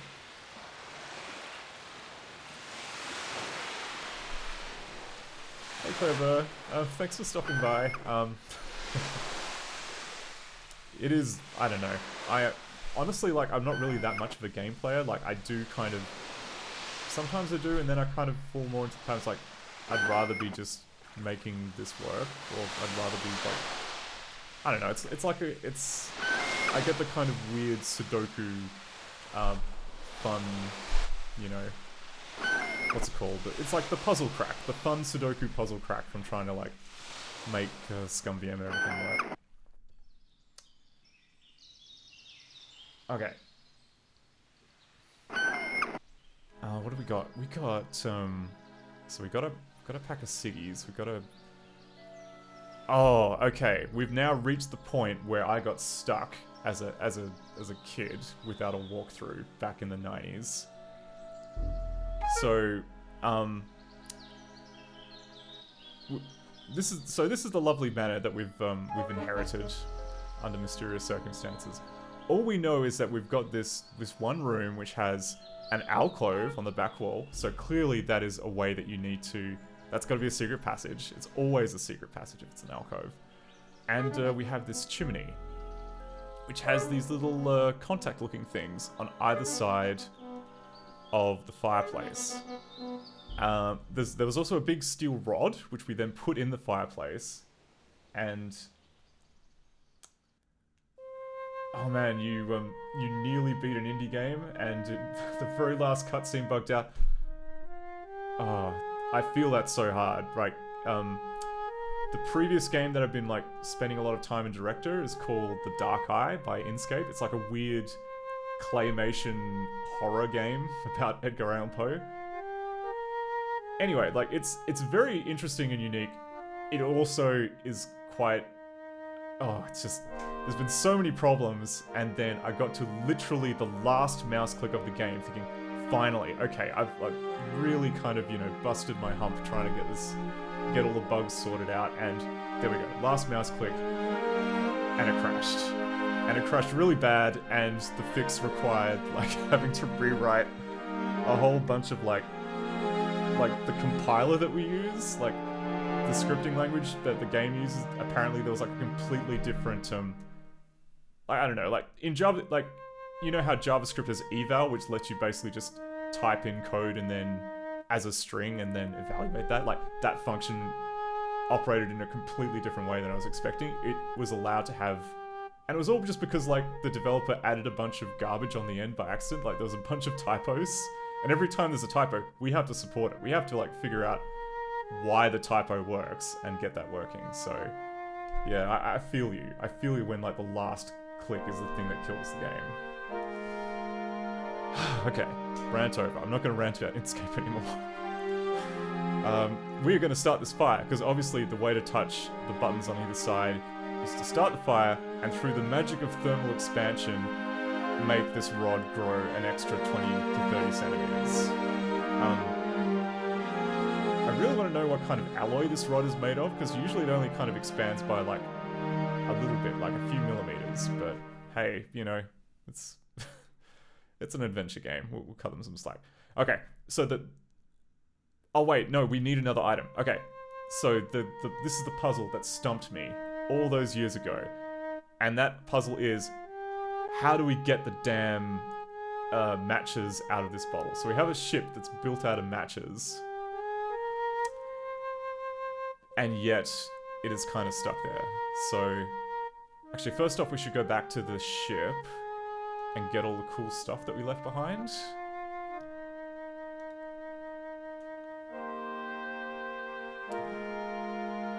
Oh, thanks to the follow, Claire Burr, Retro Chaos Cream, Webrunner 2271, and Old School J.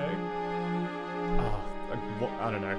Getting like proper stream alerts and everything set up, it's been on my to-do list. I have like a bit of complicated tech, which I kind of want to get set in motion. I just have not got around to it yet. This has been a good reminder. It's a good idea to have that, because it's fun having like little bits and bobs. Okay, all the cool stuff I left behind. Yes, I'm gonna take all that. Actually, did I leave much? I think I just left. Oh, I left the barrel and the fire extinguisher. So you may be thinking, hey, this is just a glass, ship in a bottle. Surely clubbing with a fire extinguisher. Nope, it's stronger than you think. How about clubbing it with a barrel? No dice. No, it's stronger than you think. In fact, like, none of the items that I have here in my inventory are going to be enough to either open the lid of the bottle or free the ship. And, like, this is where I got proper stuck. I had no idea what you're meant to do.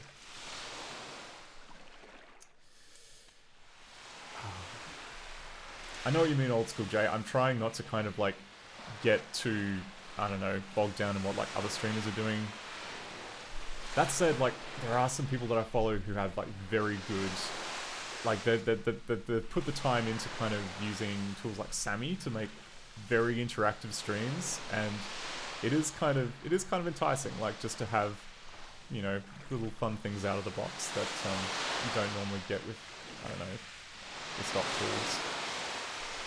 All right, so. You may be thinking, okay, we must need something fairly serious to crack open this bottle, because clearly, like, you can't club it with a barrel or a fire extinguisher. We need serious firepower.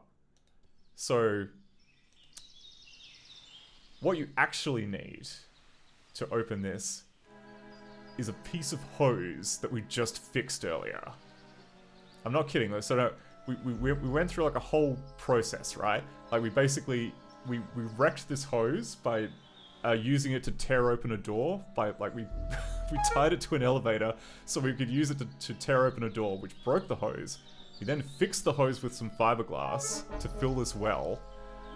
But now what we need to do is, of course, go back to the hose. Because of course it's a clue that you can look at the hose still. That still means you need to do something with the hose. And then basically cut open this blunt piece of hose. Now, I'm calling all the shenanigans on this. Like, even if you reinforce it with a piece of fiberglass, it's not going to be stronger than a fire extinguisher. It's going to bend. You are absolutely not going to be able to break open a bottle with a piece of hose. But, yeah, so... yeah, this is... I'm going to say, like, this is definitely, like, the most kind of the worst puzzle in the game. Because I got stuck there and I'm still bitter about it. Oh, you went for 11 hours. Oh, sweet Jesus, go to bed. I'm so sorry. Oh, no, much respect. Like, I have no idea how the pro streamers kind of, like, hustle for, like, more than an entire working day.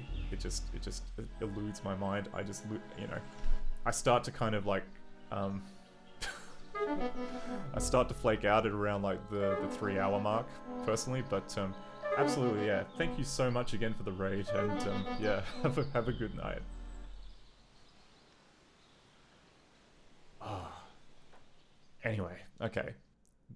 So we've done the terrible puzzle. So we can use this with the box of matches that we found in the SIG pattern. Oh, right.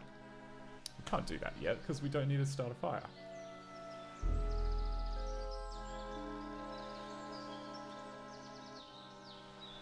Alright, so, I think we can use the matches on the matchbox. Oh, it's impossible to start the fire, maybe the wood is damp.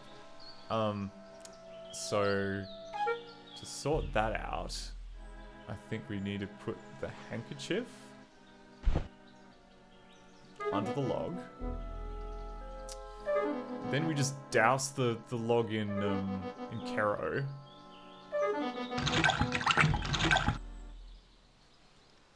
I think that's enough. I think we can just... okay. If we...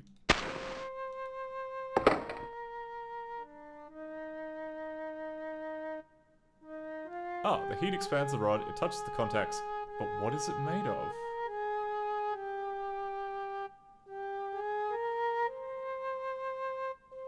Hey Arvenla. Yeah, the art style in this game is very interesting. But it is mostly kind of yeah, like the really only the main hand-drawn elements is just like the icons in the inventory. Everything else is based on photography. Okay, so the heat expands the rod and touches the contacts, but what is it made of? Oh, I see. Okay, so we lifted a flagstone. So I think that what we do from here is we can pick up some sand now because we have this shoe. And do we use it on the fireplace? Do we use the sand on the fire? Oh wait, no. We can only carry the sand around by hand. Can we use it on the fire? No, we can't use it on the fire. We could put it on the sand, but then we'd have to clean it up. Yeah, it's kind of a bit Christmassy. Never thought about it. Alright, but of course what we need to do is we need to take our barrel out of our pockets. Can always put this barrel here. Let's see what it does. Nothing. And yeah, we are just going purely from instinct at this point. Like all we're really doing is just kind of like nosing around the house looking for smugglers. As far as I'm aware, there's no indication we should need to do any of this. So what if I put some sand in the barrel? course, I could fill this barrel, but where is the opening? Oh, but the hole in the side is too small. Too small. So again, we're going to use the most, I don't know, the strongest piece of material on Earth to smash open the barrel. Wouldn't work with the fire extinguisher. That's too soft, the fire extinguisher. And now we can fill it with sand.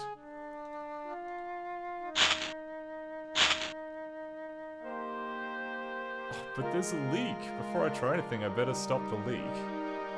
I mean, again, I would argue that the sand is falling on the flagstone and therefore would weigh exactly the same on the flagstone as if it was in the barrel, but nitpicking. Also, you could just move the trunk onto the flagstone, but that wouldn't be a puzzle, would it? So I think what we're meant to do is we're meant to jam either the candles or the floats into the opening. Okay, I can jam the candle into the opening. And then if I do more sand on the barrel...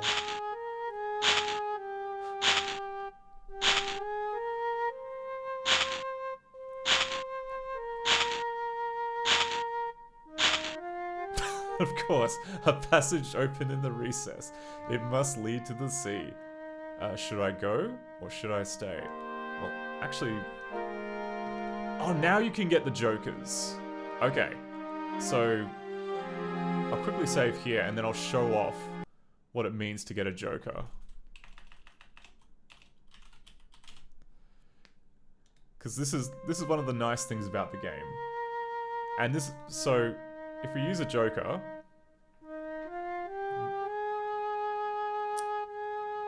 our friend the Time Cop. In this room, there is a mechanism to be put into motion. Place the bar on the fireplace, light a fire with the handkerchief, kerosene and matches that were used to make a ship. Break the lid of the barrel with a club, place it on the flagstone, seal with the candle, and fill it with sand. So this is actually like all very useful hints. What it doesn't tell you is where you're meant to get this stuff.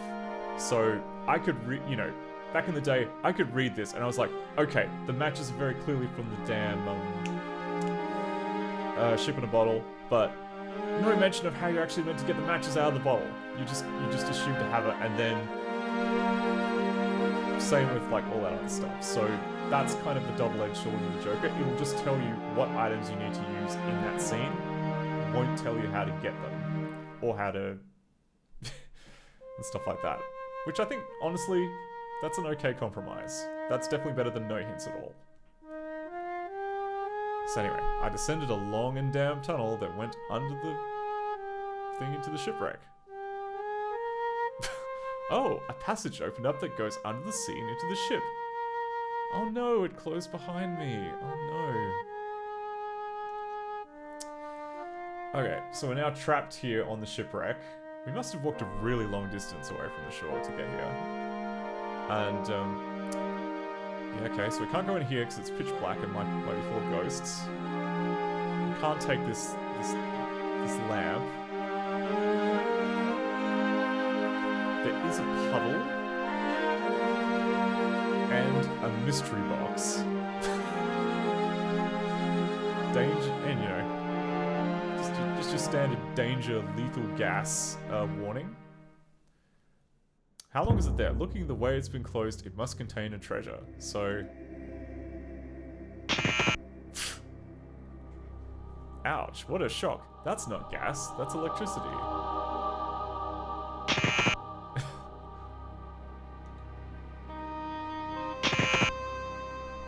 I don't know, maybe it's stopped now.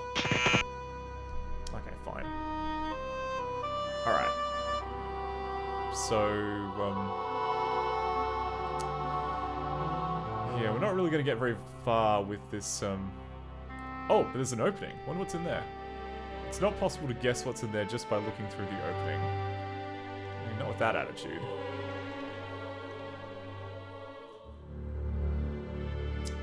What else we got? How about this mast? Pair of pliers. Okay, so like all the way back. So for the people who kind of just joined during the raid, the game starts kind of in media res, like, later on, and you just have a bunch of stuff, and you have basically the pliers, the paint thinner, and the pipe in your inventory, and it's not explained why. And I guess we're kind of like getting up to that point. We're currently retelling the story of the events up until this point to someone that we rescued. So we must be getting kind of close to the crossover point of the plot. Can we just chop the electric wire? No, apparently the pliers are not insulated. Ooh, what if we put some cork down? We can't say it floats on the ground. But if we stand on it, it'll offer enough insulation, which I would have thought, like, wood would be a fairly good... Oh, I suppose it's damp wood, so that'd be a conductor to ground. Okay, fair enough. Okay, so we put some damp cork down. So now we can grab the electric wire without too much trouble. So let's chop it. Oops. Ooh, I think I found it. This thing is way too dangerous. I could get killed.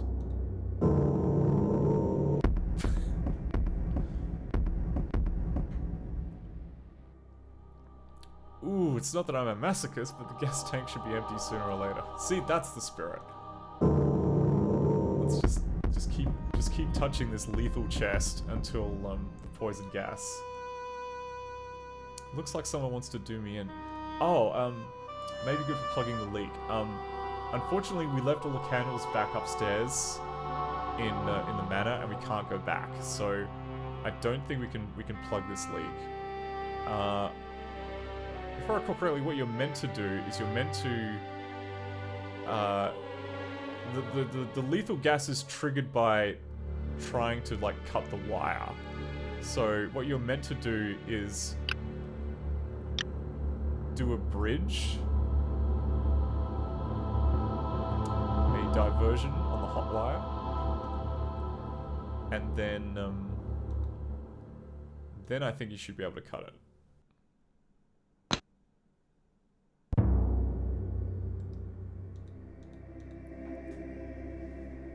Okay, and so here we go. We got a lock. It's kind of sturdy. Don't have a battery. So, can we use what chemicals we got? What was the message? I'd really like to know what's inside. I have a feeling that the secret of the whole thing is in here. Okay, can we use paint thinner? This kind of acid is not strong enough. I mean,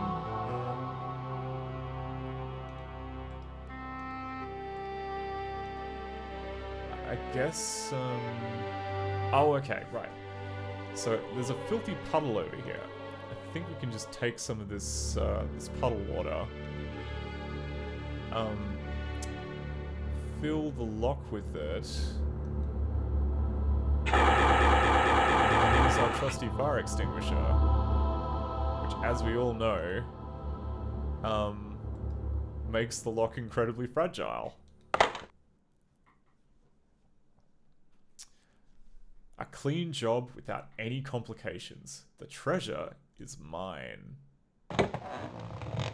If there's a curse, too bad. I'll open it anyway.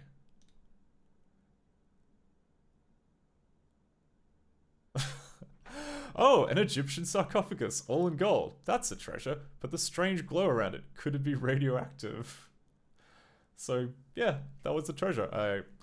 A radioactive sarcophagus. Better write this down. Do not touch that, miss. Who are you? You frightened me.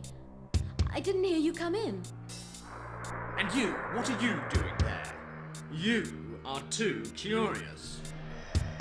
But this is my home. I inherited this manor. How did you get in? My name is Jarlath. To be brief, I built these heights, and all that is here belongs to me.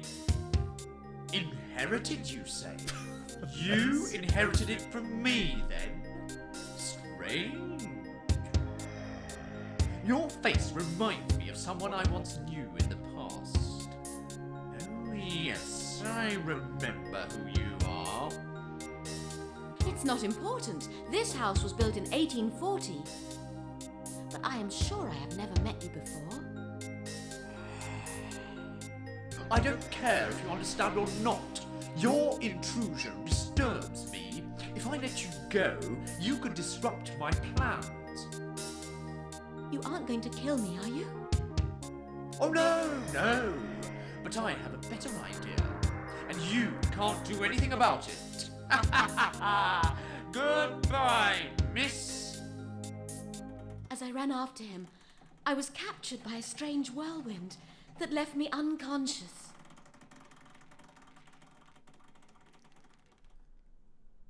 And here we are, back in 1840.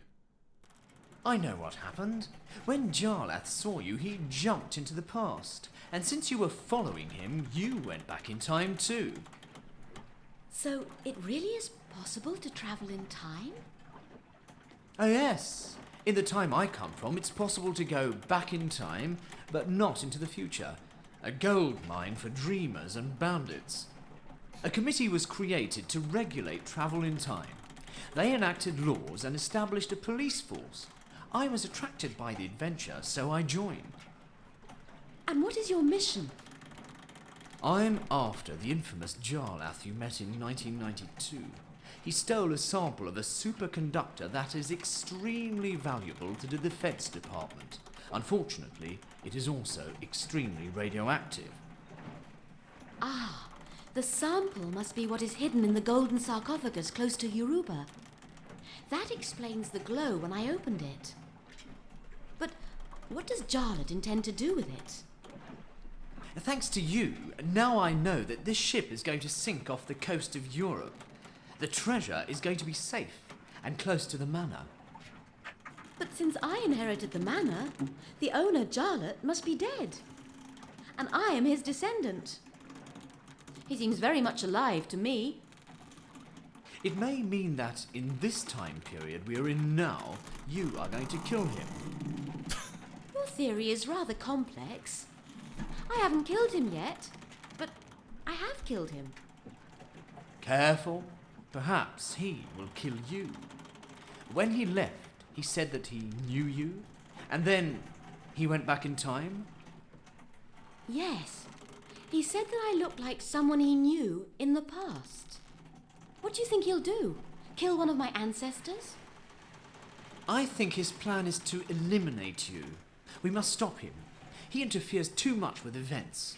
That could be disastrous. And now, what about untying me? Well, anyway, I'm alive now, so he hasn't gotten rid of me yet. Don't move. I'll come back with something I can use to cut you free. Okay, did we get all that? Oh, and I got a small hook. Alright, in a nutshell, when we opened the sarcophagus and we ran into Jarlath, he then transported us through time to 1840 in the bowels of the ship, which was now wrecked in 1992. We then escaped with the help of our friend Yoruba in the adjoining room, and we found this time cop, Melchior, that was locked up in this closet over here.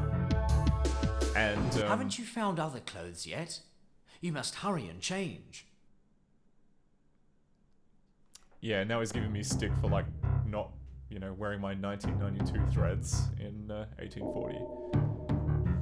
But I think we promised that we were going to get him free. And now, alright, so this is where my memory of things gets a little hazy, because, I don't know. I have completed this, but, only, a few years ago when I was replaying all the games. But I think I recall what I need to do here. If not, I've got a walkthrough if we get too stuck. But what have we got? We've got a small hook, we've got a wet sponge, a corkscrew, some paint remover, the pliers, a wooden pin that we pulled from the rigging stuff, an oar, a towel, a nail, and some water in a pipe.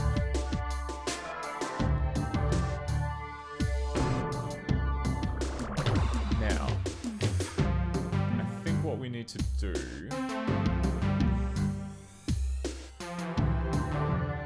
That's right. There was like a chain or something in the closet over here that we needed to grab.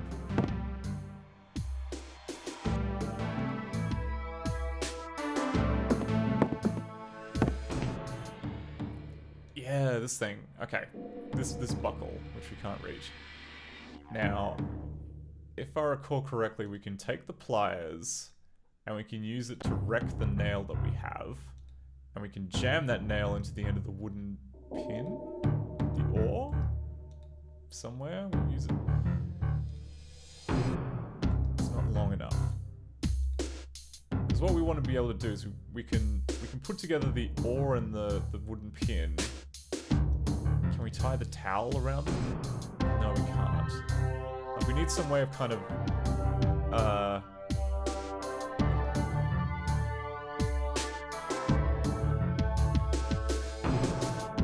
some way of joining them together.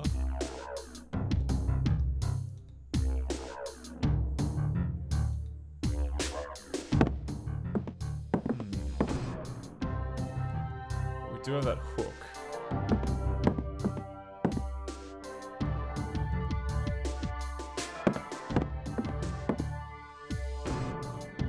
Oh, that's right, and there was also this, like, a secret panel here, because, again, it's an alcove, it's always a secret panel. There wasn't anything down here, was there? I don't think there was. So you need to use the towel to grab that, which then opens the panel. The bottom hides a mechanism. Can we use the small hook? No. Oh no, we have to put something there, I think.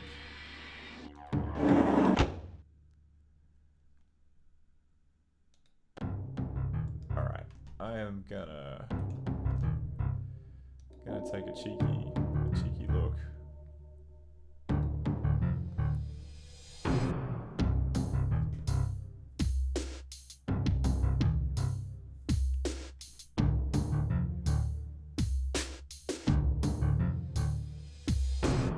Oh, that's right, yeah. So we need to go back to the hold. I might fast travel there, because it's quicker. Melchior was actually giving us a good hint, which is that we need to go back here. And in this room, there was... actually, we're checking on Yoruba. How's Yoruba doing? Went back to sleep. Poor man must be exhausted. Anyway, seems to trust me.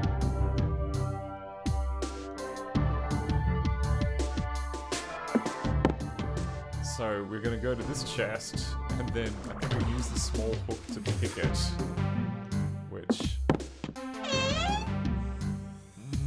there we go. Ooh, unbelievable, women's clothes. Great, now I can dress in the style of the day.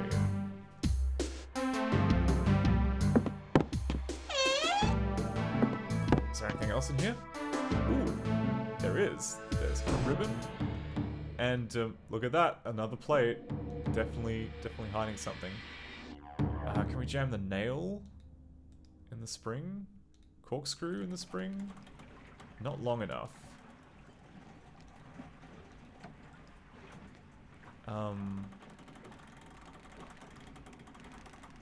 think we can use the ribbon on the wooden pin to tie it together.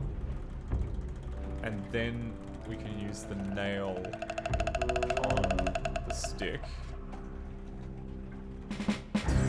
Now it's too big because of that. Maybe we don't have the item that we need for this yet.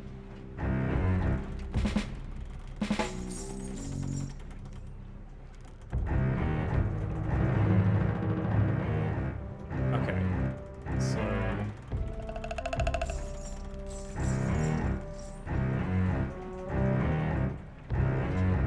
we need to go back to the mid-deck.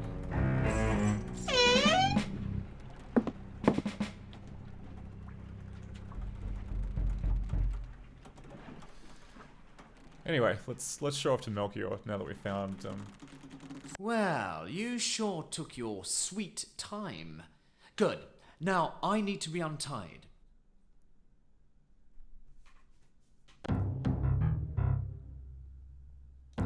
guess good for hints, but yeah, he's a bit of a prickly character, old Melchior, the time cop. Alright. So, I mean, what have we got? We've got a corkscrew, some pretty sharp pliers. Clearly none of them would be able to, like, cut through ropes that are holding someone's hands together, so... We gotta improvise. We gotta... Well, firstly, now we've got our cool hook. Go over here and free this mystery rope.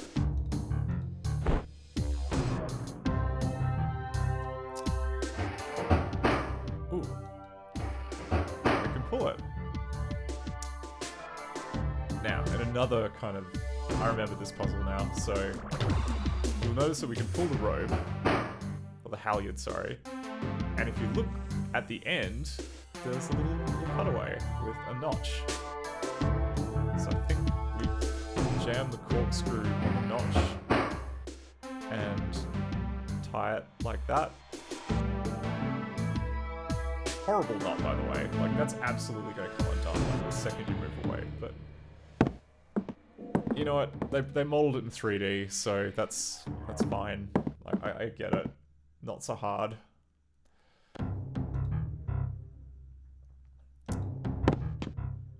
Oh, and now we can look at the porthole, which you didn't see before. Which for some reason has a bucket of garbage. And you have to obviously sniff the garbage a few times. Smells like rotten fish.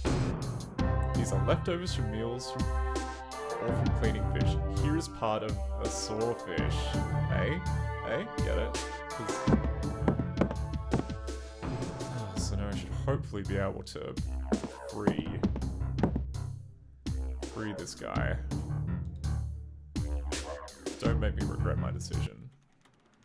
This was all I could find. Part of a sawfish, but it'll work. Okay, you're free. Thank you, my dear.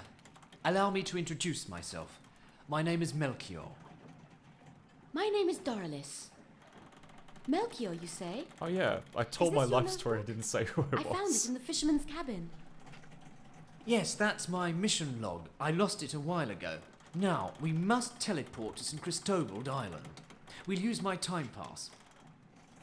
Wait a minute. We have to take Yoruba with us. Absolutely not. He'll only be a burden. But I promised. If it hadn't been for his help, I wouldn't have been able to escape. And you owe him your freedom too. No, it doesn't make sense. It's too risky. Look, we have no time to lose. But he could be useful. Don't forget that he is Velvet's lover, Jarlet's wife. I am sure he could lead us to him. Okay, you may be right. But how can we free him? The captain has the keys to his cell. Well, let's go and get them. Do you think Philibert is going to welcome you with open arms and let you rummage through his things? I have an idea. Let's go and see Oswald. Are you sure that's a good idea? I've heard that sailors have terrible manners when it comes to women. Oh, don't worry, he's no problem. He doesn't like the captain, and he's just waiting for a chance to start a mutiny. What a good game. So now we get another deck. Look at how fancy this deck is. Oswald, let me introduce you to a charming passenger. I think she can help us with our plans. Where did you find her? What's she looking for? Is she the one who set you free? Well, she's my girlfriend. She didn't want me to leave her. Anyway, she convinced me to go back to St. Cristobal. You want to go back? Me too. The captain must be crazy. He wants to Definitely a sink the different ship voice off the actor, coast not of just Europe. the same person putting on an accent. Right, there's no reason for us to die in a shipwreck. We'll do our share. Doralis is going to help us take command of the ship. We can sure try, my dear. I'll tell the captain that we found you, and he'll lock you up in his cabin. When you're in there, try to find his magic gun and bring it to me. The gun will only work with Philibert's magnetic rings. That's why everybody fears him. I know how it works, and the sailors will follow me. He had to be clever in order to get here. Anyway, we have no other choice. You must succeed. Let's go. Psst. Doralies, meet us at Yoruba's cell with the gun. Try to find the key to his cell. So that's our new mission. We've got to find a magic gun. And like, this entire floor of the ship is just kind of like decked out in velvet. It's incredible. Well, Oswald, what are you plotting now? Still conspiring, are you? Captain, I brought you something that will interest you. Oh, yes, what a good find, Oswald. I'm lucky that we're not in the same league. Otherwise, you'd have kept her for It's Nick yourself, Cave. right? What a pull. Looks like for she Cocktail. escaped from her father who wanted to force her into marriage. I imagine, Captain, that you'll teach her what life is all about. You are absolutely right, Oswald. She's something out of the ordinary. If I had known, I would have taken a bath before leaving. Well, my beauty, I'm going to lock you up in my quarters. I'll take care of you later. I'll leave you with Gallipo, my parrot. And don't worry, I'm not going far. I don't try anything. Gallipo will warn me.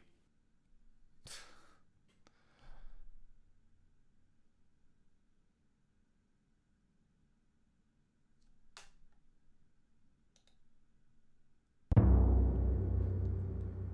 now that I'm alone, let's look around. Rather luxurious stuff. But yeah, man of 1,000 voices. I don't know, like, Cocktail Vision games, they had like 2 or 3 voice actors. For the translations, they only had 2 or 3 voice actors. And, yeah, it's it's great. Captain. Avanla, yes, I think this game is supported pretty well on ScumVM, but this is DOSember, so we of course are playing in DOSBox for the full effect. And honestly, I think that DOSBox captures the speed a little better. Like, the ScumVM one runs very fast, especially for all of the animations. Okay, so what do we got? Got a balcony. Pirate flag, taking that.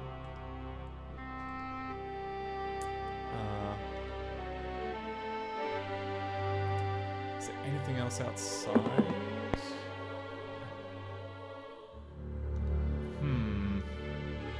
Like, it looked like there wasn't anything, but at the same time, I was able to turn that direction, which suggests that maybe there was something hiding in the darkness. So I'm just gonna rub my mouse all over this bit of screen, just to make sure. Oh, thank you so much for the raid, Dr. Yasmin. Yeah, we are currently in the middle of playing Lost in Time, a fantastic French adventure game by Cocktail Vision. We're actually quite far into it now. We've what have we done so far? We have oh my god, we've done so much.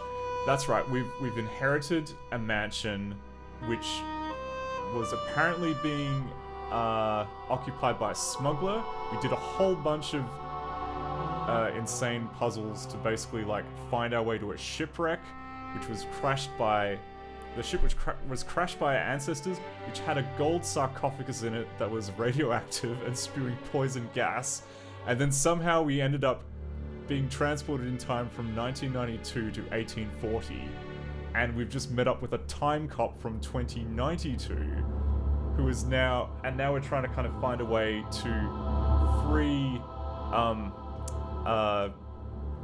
someone who helped us, who was like also trapped in the hole. So now we've just been arrested by the captain and put in the Captain Nick Cave and put in his personal quarters, which incredibly lush for an 1840 ship of the line. And we've been told to find his magic gun. Yeah, it's really straightforward actually. It's a very, very straightforward plot. Dr. Yasmin says, I actually got here in the old school J-Ray just before. New to this channel, but thought you had a cool style, and you're doing December 2. Love the weird games. Yes, this particular, like Cocktail Vision especially, is near and close to my heart. I got these games when I was like 10 at a swap meet, like a whole bunch of them, and yeah, just, I don't know, they're just so charming. I just love everything about them. Oh, you're doing Simon the Sorcerer. Oh, nice. Was it the voice acted one or was it the floppy one? Because I think the voice acted one had like Chris Barry, like Rimmer from Red Dwarf, doing the voice, which was nice. Were there any other famous people doing the voice, or was it just Chris Barry? Because yeah, I remember the voice acting for that game being interesting.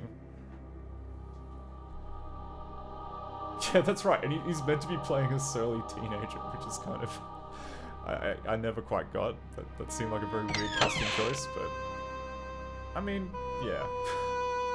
He's a good voice actor though, Chris Barry. Anyway, so let's just rummage through some stuff. So we've got some smelling salts, I guess. Gotta check the dress for a second time. Oh, there's a bowl. We'll take that.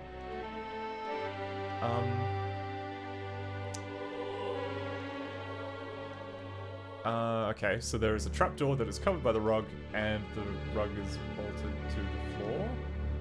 Oh, I wish I had that straight edge razor now, because that would be just the thing for cutting the carpet, but we can't do that. And we obviously can't... Yeah, the captain brought me through the door and locked it, so that's not really something we can do. How about this sink? Covered with a greyish-green substance. What if I can't use the sponge on the sink? How about the bowl on the sink? Nope, can't do that. Well, there's a notch, which, as we know, means that there's a secret compartment, which can be... can we do anything with the notch? There is a design engraved in the wood. And, apparently we need to use that to... Well, there's no other way of opening the cupboard, so... Water? Can I jam water in the notch? No, I can't. Oh, but there's another rug. Huh? Oh.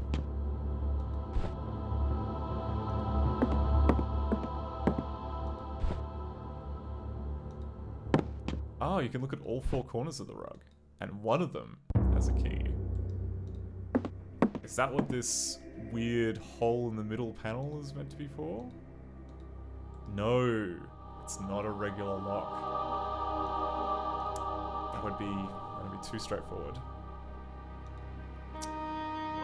Okay, what else we got? We got a desk. How about if we jam this key in there? Desk blotter. Is this like a stamp? Because yeah, like the... I think this is kind of a strange translation thing, because... I don't know, I always thought of like a blotter as like one of those kind of, like a big sheet that you keep on your desk to prevent like ink or whatever from running off on it. Oh, thank you again for the follow, Dr. Yasmin. But yeah, in this case it's called a blotter. I've never heard a stamp being called a blotter before. There are traces of ink. What wild ideas did the captain leave on this blotter? And yeah, that's another thing, like, why would the captain... Like, is it used to store things? Like, usually it's just used to sign? I don't know what's going on. Ooh, velour for delicate persons. And another key. Is there anything else? Ah, the master's armchair. Okay, so nothing else. Ooh, the fine fragrance of mahogany. And of course, a second thing in the hidden thing. He travels a lot. Okay, well, now we've got a weapon. It's always good to have a weapon. This piece of furniture has a circular mark on it. Looks looks like a table. Why would you call it a piece of furniture? Ah! Thief! Thief! Help, Captain! Ah! Thief! Wow. Definitely not the same voice actor as the captain and Melchior and the other guy. Doing a... Anyway, okay. So that parrot's kind of trouble. I don't know where the parrot is, but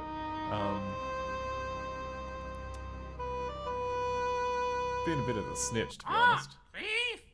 Thief! Oh! Help, Captain! Ah! Thief! Shut up, you bunch of feathers. Why shouldn't I look in there? Does this box hold a treasure? Oh, so there he is. So like his head is kind of poking down from there. Ah! Thief! Thief! Help, Captain! Ah! Thief! Okay, and there is a music table. Don't know why you'd know it's a music table. It just looks like a table. But I think what we need to do is we need to dispose of this rug. This rug is kind of being a bit annoying. Ah, that will clear the trapdoor.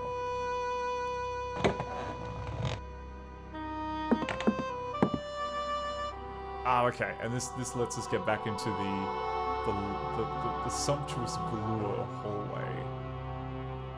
Wait, just occurred to me. Hang on, I want to. Sorry to break the immersion, but I just want to quickly check something. Let's connect to the desktop. This.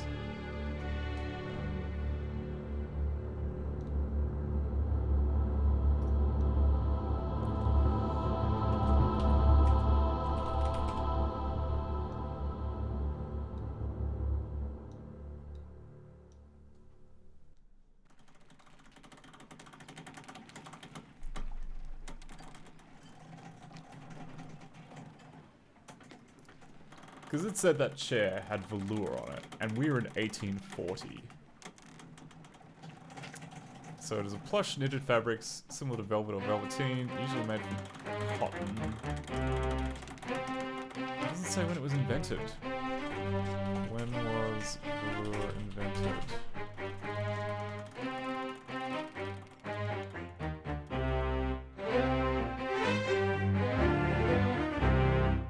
Oh, we do know it's been used since the middle of the 19th century. Okay. I take it back. This game is period accurate. It's, yeah. That was the only historical plot hole I had with this game, and the internet just demolished that. So anyway, so there we go. When you see velour, it's a material that existed. Okay. So I think we can't get back to the captain's cabin now because we have this, yeah. Oh, okay, so there's going to be like a handle on this post. Can we jam the dagger? How about the boat hook? The silver key? Yeah, okay, so we can't get back up to, can't get back up to the captain's cabin now that we've escaped. But that's alright. I think we have some other things that we need to be doing now. So we didn't find the captain's magic gun. Ah. Mysterious door. Each lock has a key. This one is not the right one. Okay, so it's not... The key we found is not for that door.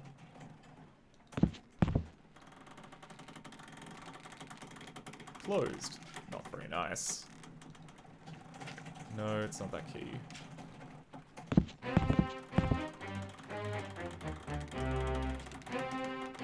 So I want to go to the lower decks because I think I've got everything. Oh, right. Okay. That's Oswald, the lucky mutineer, which we can't really disturb.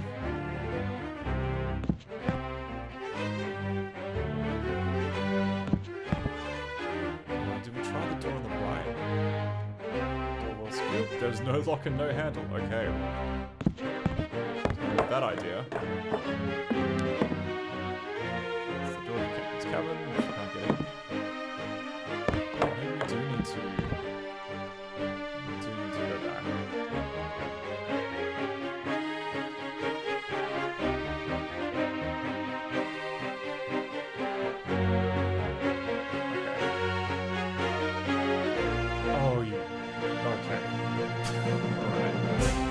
Okay, understood. So, the game is actually asking us to solve the same puzzle that we've solved only a few moments ago. So we do actually need to go back to the lower decks. And you know what? This is fair enough. It's a little annoying, but anyway, oh, I see. Right. The room where the time copy is actually just the hallway to upstairs. So that makes sense. Okay. What we need to do actually is we wasted a perfectly good corkscrew just to hold up that garbage release halyard. What we're meant to do here is we are meant to we're meant to go back into the closet, look at the end of the halyard, and take that back.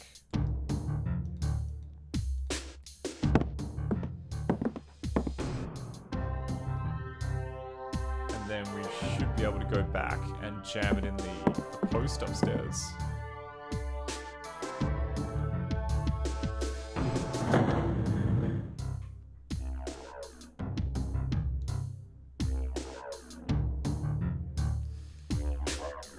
Yeah, Dr. Yasmin, it is kind of a little weird to do I mean, I'll be honest, there is the occasional element of repetition, and at least that one...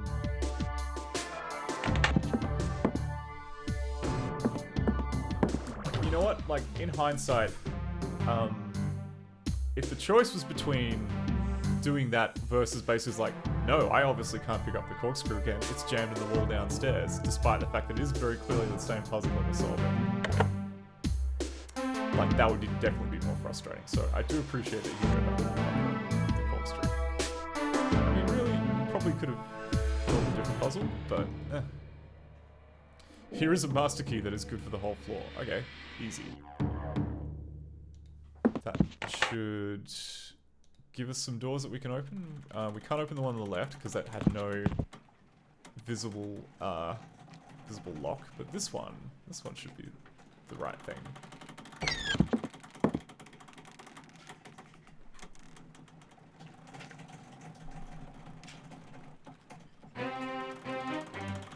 We have a shelf. Get ye flask. What is written on the label? Something to make copper shine. Okay. Nothing on the shelf, nothing to be seen. Okay, it looks like the only thing in the storeroom is a single bottle of copper punch.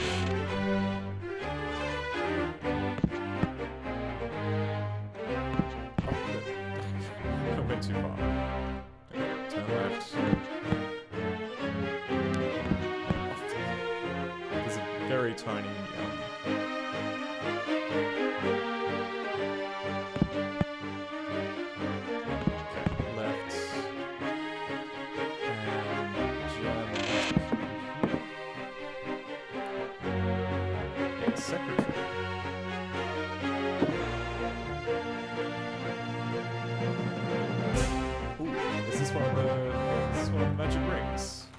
the rings for the magic gun.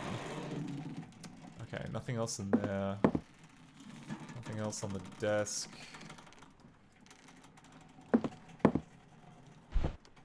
Ooh. A golden cage. What an incredible job. It's funny, it's heavier than it looks. There must be something inside. Hint, hint. Okay.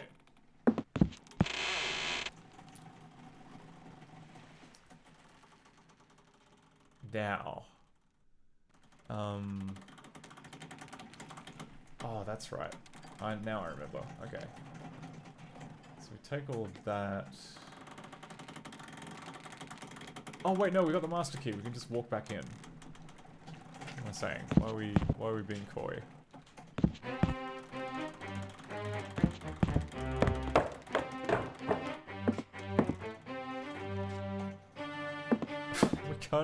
Why can't we open the door of the captain's cabin? Why do we have to, there's a post to climb back, but it is too smooth. It is impossible to get a good grip.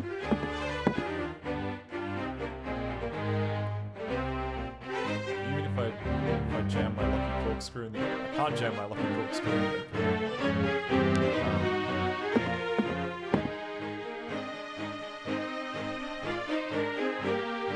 Okay, it's too smooth. It's something to do.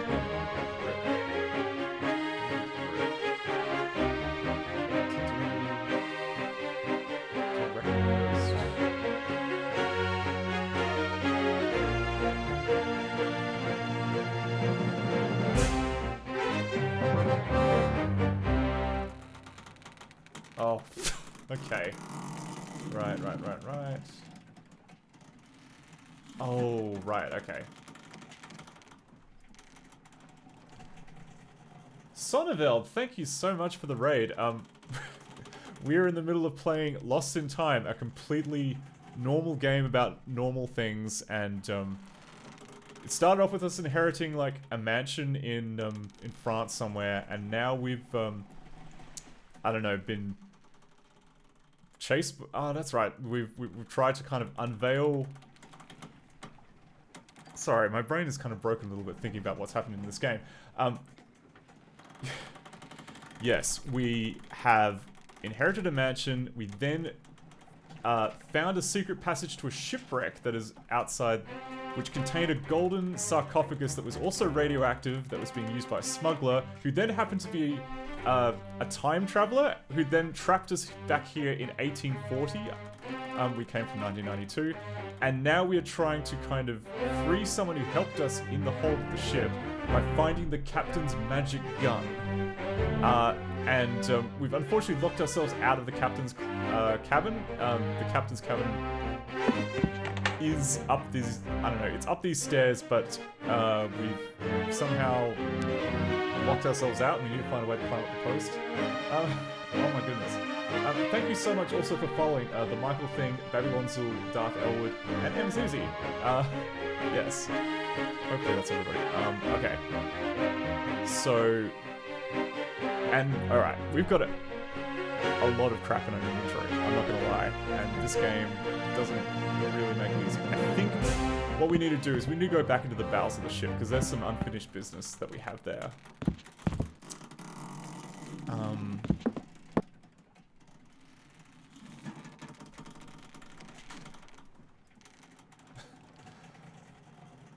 Adrift on Sea, it is indeed a normal game with normal things for normal viewers. It's especially normal.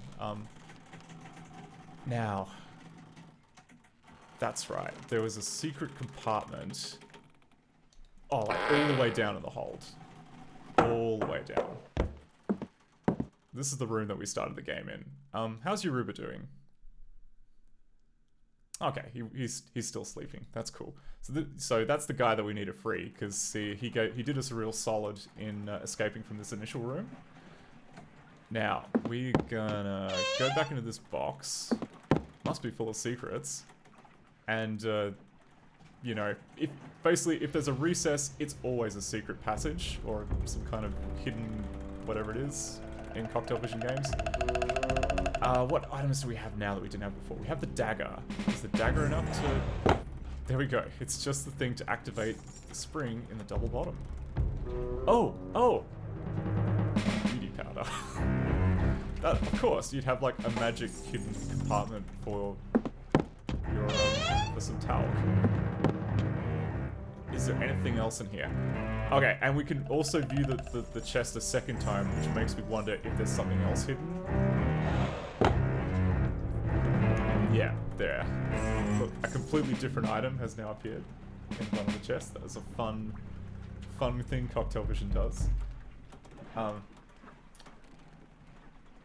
Sonneveld, yeah, are you into reverse engineering too? That's super cool. Like, tell me about it. Yeah, for people new to the channel, like, normally when I stream, it's for, when I'm kind of doing game preservation work, so like fixing stuff in ScumVM. Very recently, we've just been...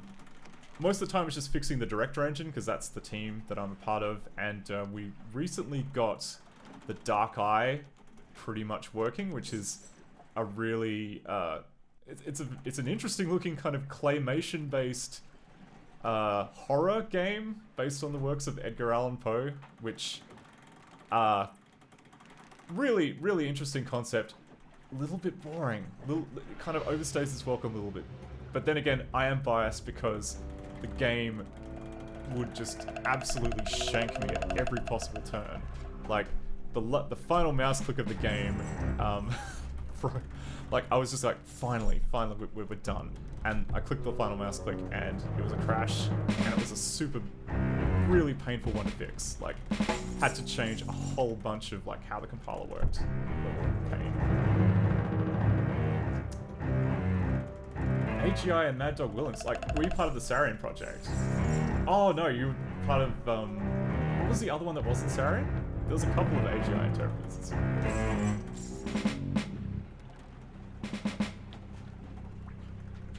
Oh, thanks for the follow, Sonnabelle. And Adrift on Sea. I'm pretty preliminary at streaming. I do not have any fancy notifications. If I was like, I don't know. If I had my things together, I would set that stuff up. I have not done that yet, so it is currently just if I check the chat properly. Oh, you reverse like formats for English translations. Were you in? I know that M Zizzy was involved with like the Donkey Island translation. Were you also involved with that? Am I misremembering? Yeah, translation is like a super cool area of reversing stuff. Oh my god, what am I doing?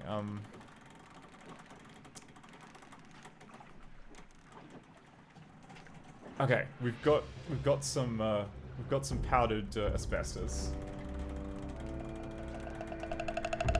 And I'm sure that's going to be useful to something somewhere. Do we use it on the blotter? Does that tell us anything? No, it doesn't tell us anything. Do we use it the other way around? No, it doesn't tell us anything. Okay. Need hit. Yeah, okay. Got to hanky.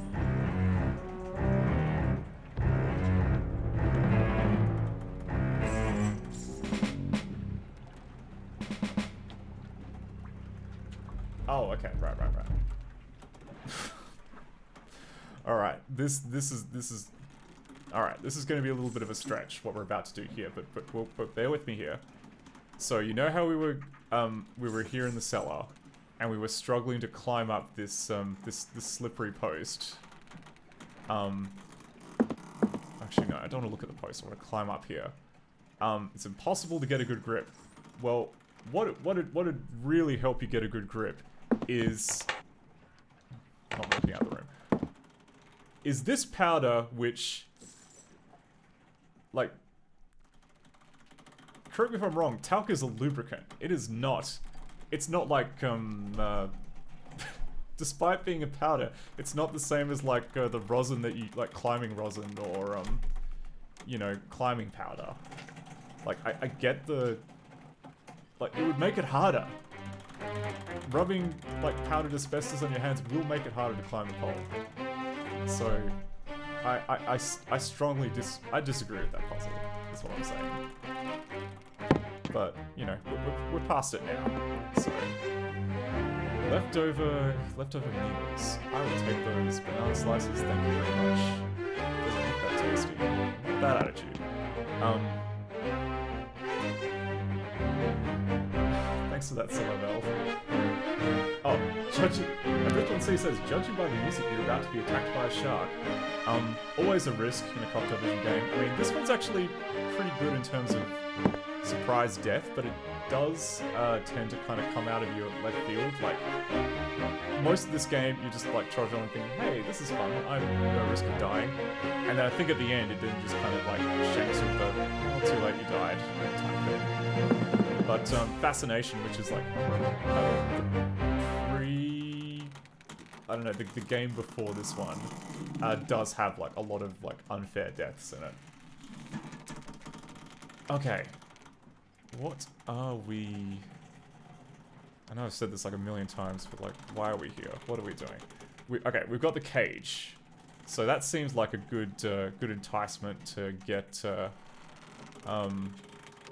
the stool pigeon Get the stool pigeon under wraps. So there we go. We've got an empty cage. I gotta get Mr. Gallipo in there. I bet he likes banana chips. Who wouldn't like banana chips? If I turn around. Ah, thief! Thief! Help, Captain! Ah, Ooh, under thief! Gallipo. Oh my goodness, it's another raid! Oh, thank you. Oh, wait a second. Oh wait, no, it's still Sommerveld. I apologize, the text is very tiny and I am just kind of like getting my bearings straight here. Hello, Fox, hello, the MP83. Sorry, I'm losing my mind a little bit here. I've got cocktail brain. It's a real thing. Okay, so under Gallipo. Gallipo is perched on top. Oh, that's right. That's what we need to do here. So clearly this parrot is too feisty. So what we need to do is I think we need to poison the parrot, or we need to kind of drug it at least. And what better way to do that than by filling up this little bowl here with. Don't we fill up the bowl? I thought we fill up the bowl.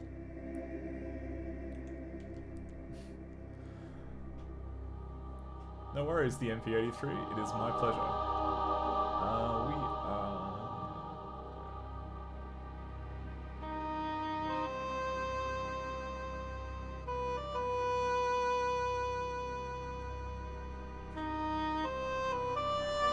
Oh wait, no, there's more stuff that we need.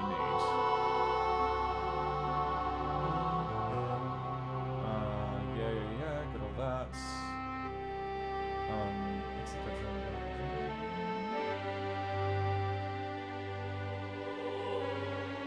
Wait, there's a bathroom? Have we been to the bathroom? Is that the thing on the left? Okay. Oh, right, okay. Fair. So I think we need to go into here. It was whinging that the metal is a bit naff, but we have some polish, which we can then soak on this handkerchief and give a little polish. Midnight Strangers was made in Macromedia.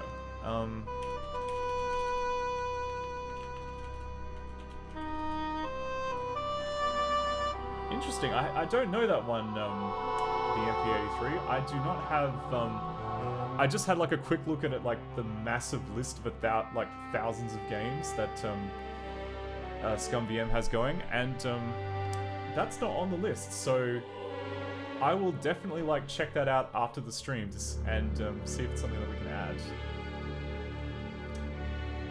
Ooh, and we've got some more follows. Thank you for the follows, Samhine666 and RatClownCar. It is good to have you on board. Okay, what have we done? We've sort of polished a sink very, very poorly.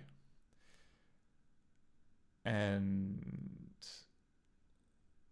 how does this help us? That's the real question. How does this help us? Okay, so we can put the salts into the bowl. I kind of thought that the bolts were like smelling salts, but maybe not. Like, I guess they must be smelling salts, but so if we put the here we go. Wait, dear. I'm gonna prepare something special just for you. It's sort of ominous. Can I... Oh. Also, this is now... Oh, ammonia salts. Also, this is now just the floor. You know what's good for ammonia? Some paint remover.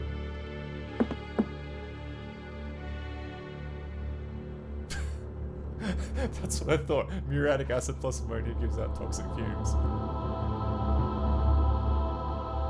Good. Gallipo is... Oh, he's only slightly sick. It won't last long, but he'll now try to find something to eat. Excellent. Since the fumes made him sick, he'll come here to feel better. Thief! Okay. Thief! Help, Captain! Thief! Interesting that he'd kind of shout out about... He's smart enough to kind of, like, be a snitch when I'm a thief, but, not so much when, You'd think that, like, being poisoned would kind of, like, dilute his ability to kind of... Here we go. You're finally locked up, you horrible bird. Now you'll stay put. Okay. So, we need to... I think it's time for lights out. There we go. It's dark now. Time to go to sleep. And, we'll just... Have you settled down yet? What do you want? A lullaby? Oh, okay. We'll just leave him there for a little bit. Thief! Oh, God. Thief! Help, Captain! Thief! So he's still awake. The bird is still awake. Huh. It's like, I thought that, like, just covering the cage would be enough, but apparently that is not enough. Oh, no, we do need to play a lullaby for him. Okay,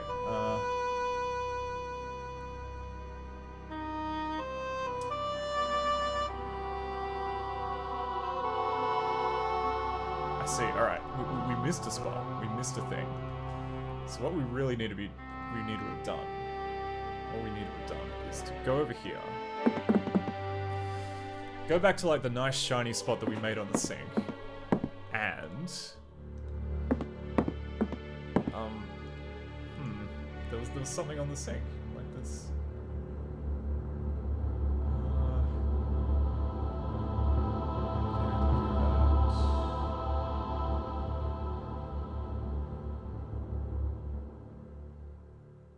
Oh, no, okay, yeah, alright. So we've gone a little bit too far ahead.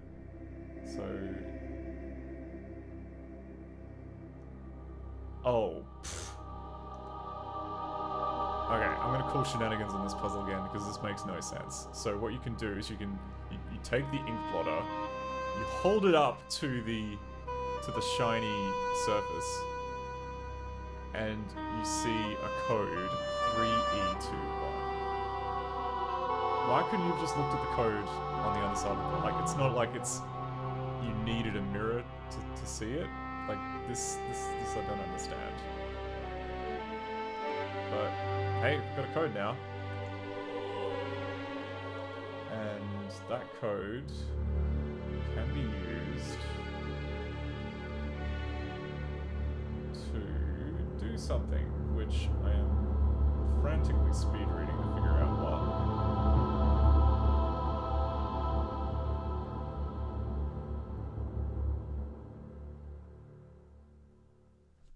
Actually, I'll just write the code down. Because it does, they do change the code each time. 3821.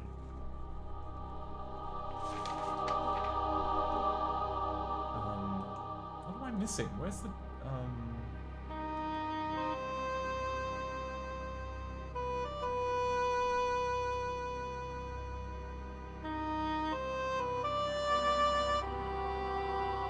Oh, what? Yeah, I think the flask. Elegant door. Mr. Key. Hold.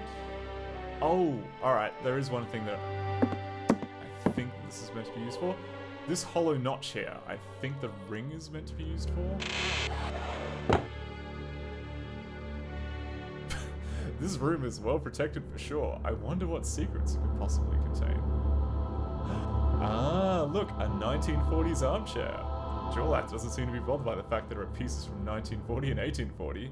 Melchior will be... I don't think he'd be happy. I think he'd be kind of unpleased.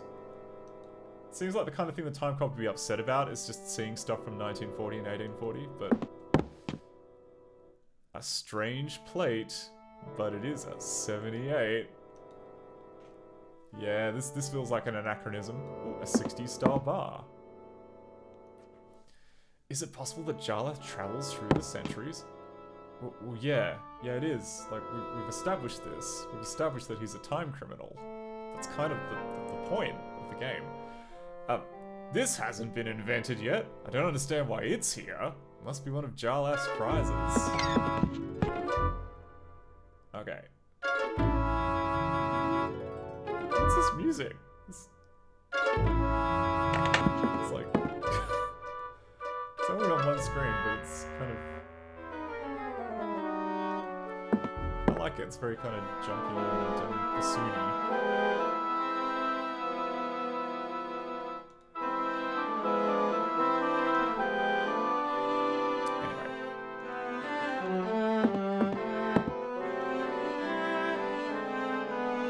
Anyway, now I've got this record player.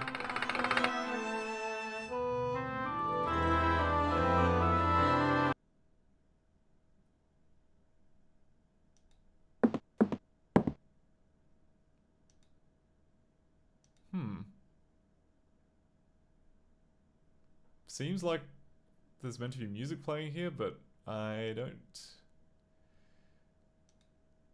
Ah, Gallipo has finally quieted down. Anyway, let's just rob the place blind. What have we got? The fire... So we've got the fire from the cannon. Oh, and there's a techno safe behind it. This... Which is probably the code that we found on the blotter before.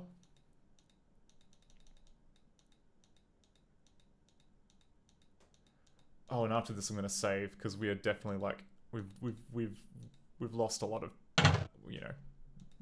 This will take a lot of catching up if we screw up. So I'm gonna say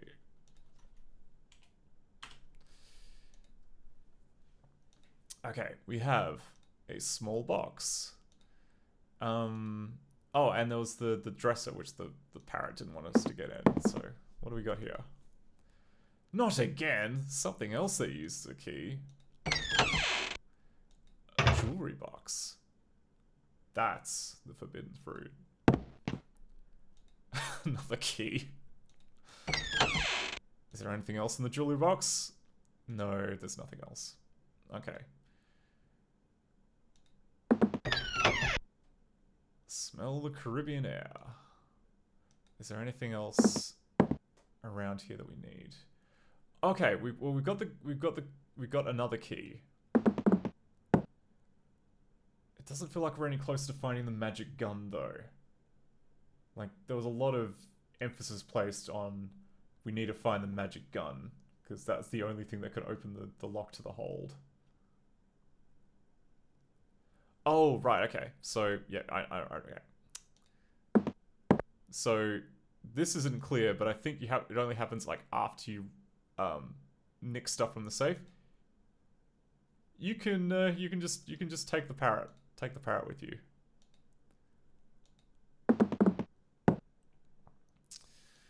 And alright, now we just gotta... Actually, we'll fast travel there. We don't have to like walk through the whole ship. We can fast travel down to mid-deck.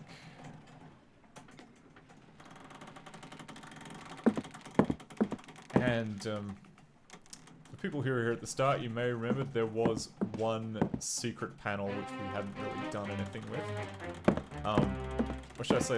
It's like a secret panel within a secret panel. So that there, clearly a secret, which you can open by grabbing this greasy hook with this towel.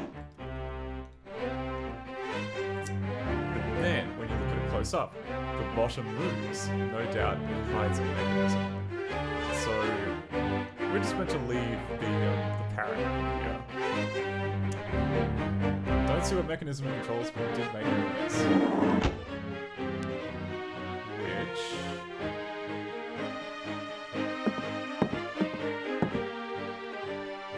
I think that... Oh no, it doesn't. Okay. I thought it opened that porthole. It does not.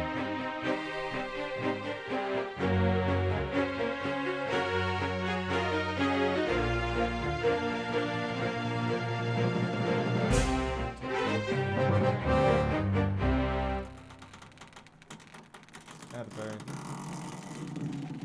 Take a bird out. She's trapdoor. Oh, pfft. Okay. So you know what that that hidden pressure plate did? What it did was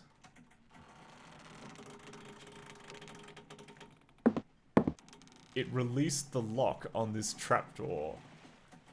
Apparently. Success, the lock has moved. Oh, the lock has moved. It moved halfway.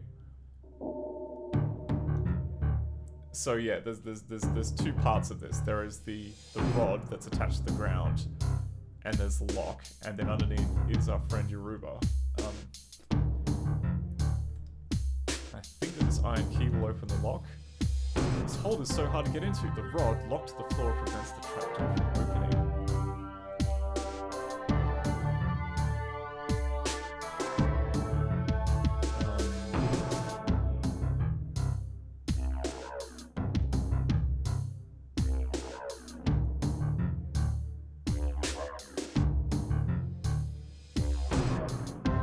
Okay.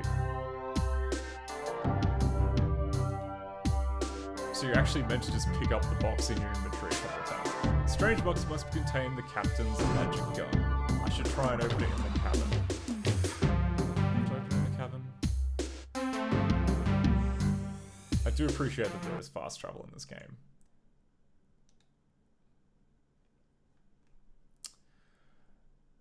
The MP83. I looked it up and it is a Macromedia game indeed. Not sure which version. Released on Mac in 1993 on Windows 3.1 in 1994. That is super cool. Yeah, in that case, like, judging by the era, it's probably going to be written in Director 4, which was the first edition that was... Actually, no, sorry. Director 3 was also... You could make... It's either Director 3 or Director 4. That's about the era. And both of those are the... Like, we're at that level of support in ScummVM. So, it should at the very least start. And, yeah. Yeah, basically, like, if anyone is interested in kind of helping out, especially if they kind of know some old Director games that we haven't picked up on yet, please feel free to join the ScummVM Discord. There is a channel for Director development and a sub channel, I think, for game discoveries. There were thousands of things made in Director. There's just so friggin' many, and honestly, we only kind of learn through the hard effort of volunteers willing to just basically just go, you know, scour their memories and think, huh, okay, did this feel directory? Was there that little Made with Macromedia logo at the end? Because, yeah, we've, I don't know, there really isn't any kind of central repository of every single Macromedia game. We're just in a constant state of finding it. Although, having said that, the Internet Archive, or rather Jason Scott at the Internet Archive, did get a bunch of shipping containers that were full of, I don't know, basically like, as part of that Made of Macromedia program, if you made a game or something, you had to ship Macromedia like two physical copies. And apparently, you know, this happened for a very long time. Macromedia had no idea what to do with it, and so they just kept it in a warehouse. And then eventually, when the company got liquidated, they just had a few shipping containers full of just, you know, full boxed software that had just never been opened because no one had just bothered to process the forms. So yeah, there is like a whole ton of stuff sitting at the Internet Archive. There's been a few attempts, I think, to try and set up a proper project to kind of catalog and organize it, but that hasn't really, I don't know, I think there's been like a few snags with that. So, but there have been some interesting core samples taken of that, and it is definitely just literally everything Macromedia ever got sent got put into some shipping containers. Okay. Pardon me, I am having difficulty finding my mouse. Oh, it's here. Okay. Yeah. We got the silver key. Magic gun. How could I forget? That's why we're here. It's the magic gun. Was what archive for people to tinker with? Like, basically like if I recall correctly, there are some core samples of the Macromedia collection that are available on the Internet Archive software collection, but the whole thing is it's two shipping container source software. It's not been processed yet. Okay, small box. I want to open the small box. Okay, there we go.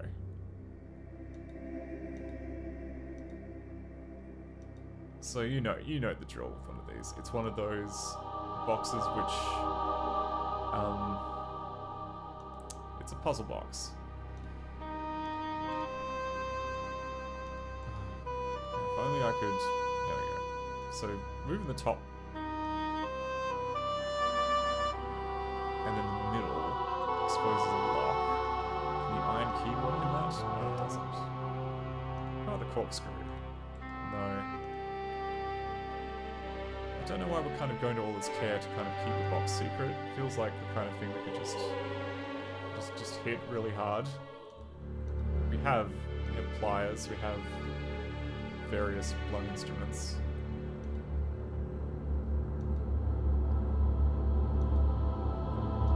A secret opening. Got ourselves a tiny key. Anything on that side? No, there isn't. Anything else in that panel? No, there's nothing there. You gotta check twice, because something may just mysteriously appear. Okay, and then we can use the tiny key. Lock. Hell yes, magic gun! Got ourselves... yeah. Woke up this morning, get yourself a magic gun.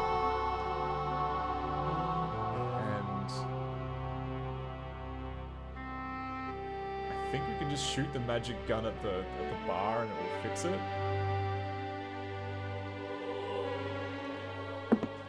But we shall see. We shall see. Thanks for the follow, the MP83.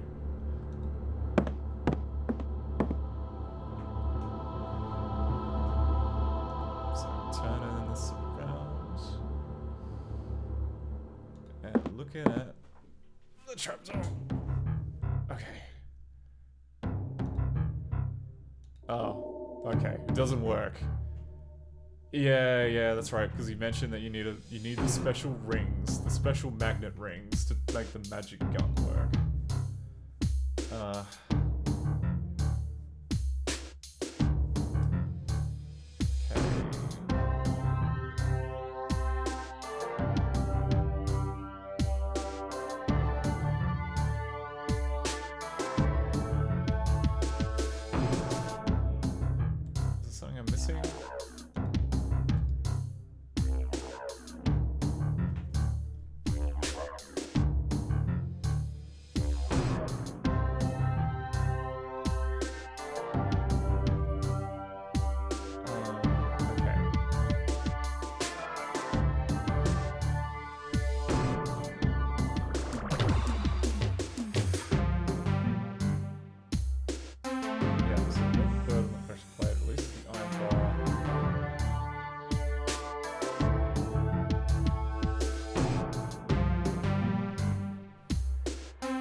Halfway. Oh no. Okay.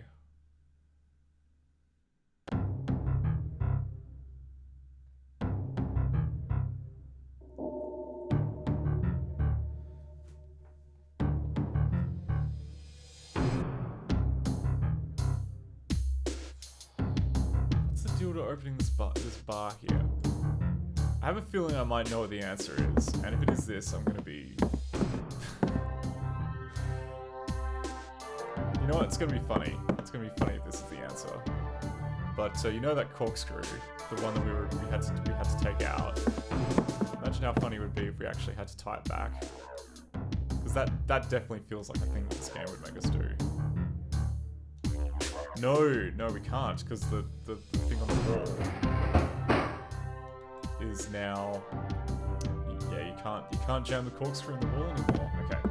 I was just gonna say it would be pretty funny if you had to tie the corkscrew back explicitly after undoing it, just so you could unlock the bar on the floor. Okay, maybe I'm...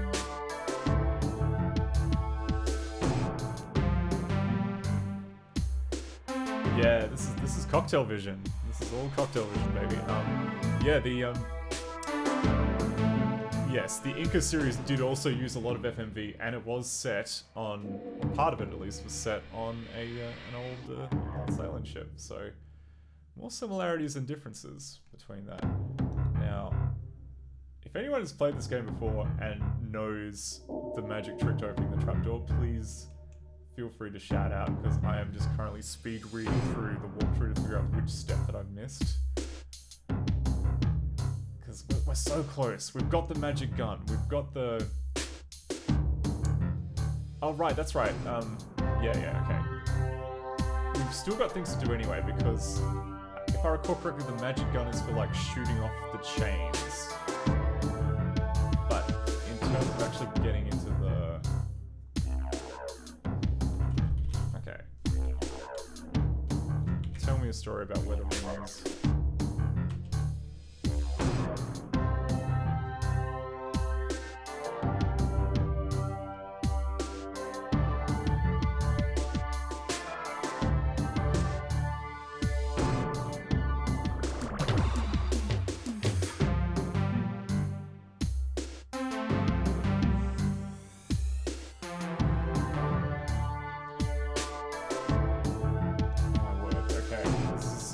So much text here. Oh my goodness. Okay. Take the iron key from inside the box. Use the map to go in there. At the back of the ship, use the calendar to reduce this enclosure. Put the parrot in there. Oh! You have to take the bird out again? Oh my word, okay. Okay. That's cool. What a cool game. Okay. So it only half unlocks it unless you take the bird back out of the recess again. That's such a fun puzzle. Such a good time. So we open the secret compartment. And I take it off, still the same sound.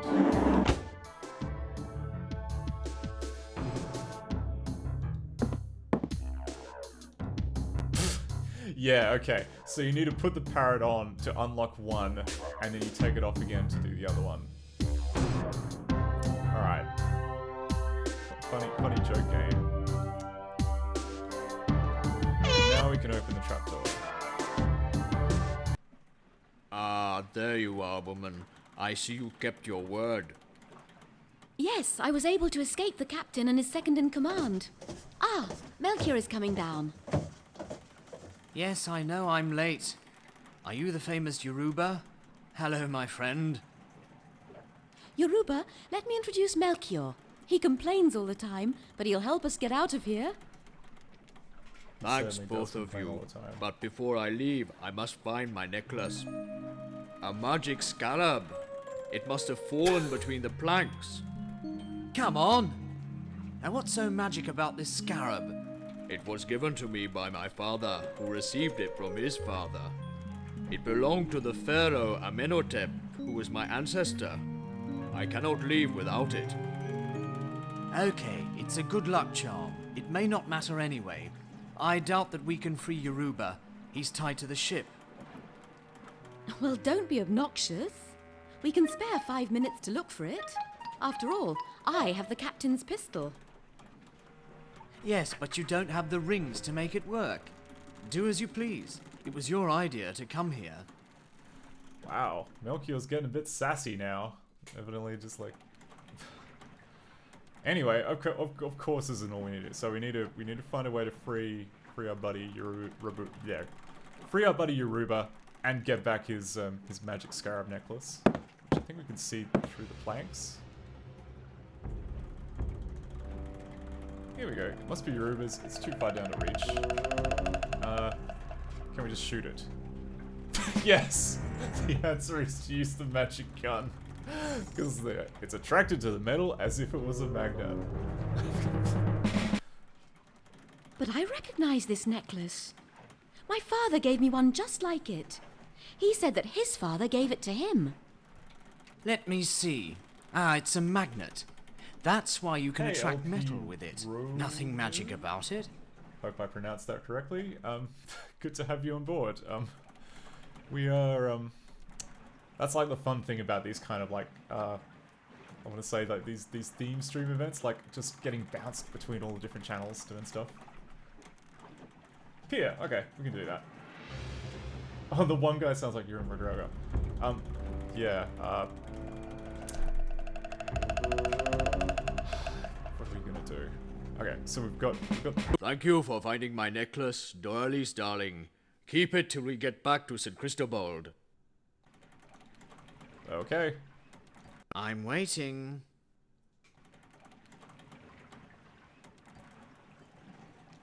Have courage, Yoruba. We'll find a way to get you out of here. Alright, is there anything else in this room? There's a mast. Oh, the door won't stay open. So, little bit of kind of historical continuity here, because we're, yeah, to put things a bit, sorry, for people who are just joining us, we're on a sailing ship in 1840, having been dragged here from 1992 by some kind of time bandit, and one of the things that we do before, like, basically we encounter the ship as a wreck in 1992, and one of the things we find is this cool pair of pliers that's jammed in the mast, and what we're going to do is we're going to jam them right back in there. So essentially, yeah, I guess the pliers are like a robberous sort of thing, like they're there because we took them in the future because we put them there in the past. But yeah, that's a nice little bit of cyclic continuity there. There are shelves, but it's too dark to distinguish anything. Absolutely nothing, you know, you can't just reach up there and just rummage around on the shelf, which is, oh my god. How about if we use the boat hook? Well, that did a lot of good. Oh no, I'm breaking everything.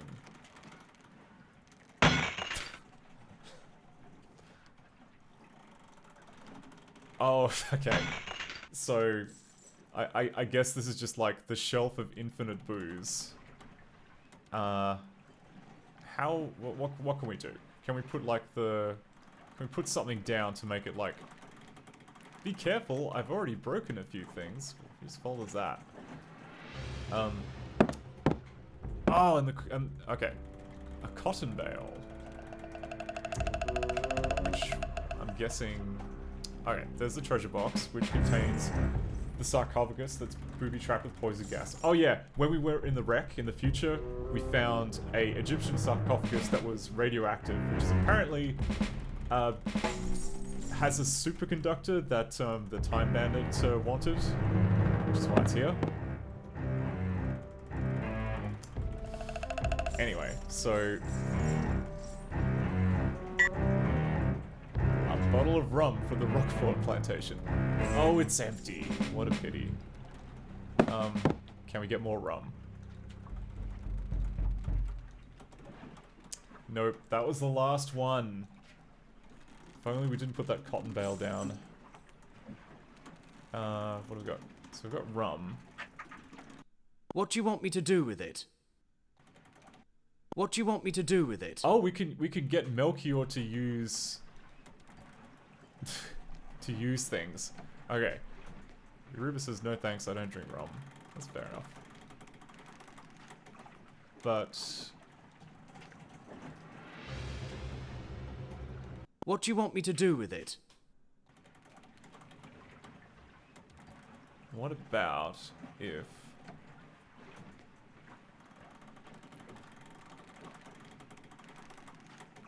What do you want me to do with it? you know what? I don't know what I want you to do with it, Melchior, but you've offered to do something, which is just as good. Alright, what have we got? So yeah, we did that. We got the magic gun. Oh. This is such a cool game. This is such a cool game. Okay. What do you think we need to do with the rum?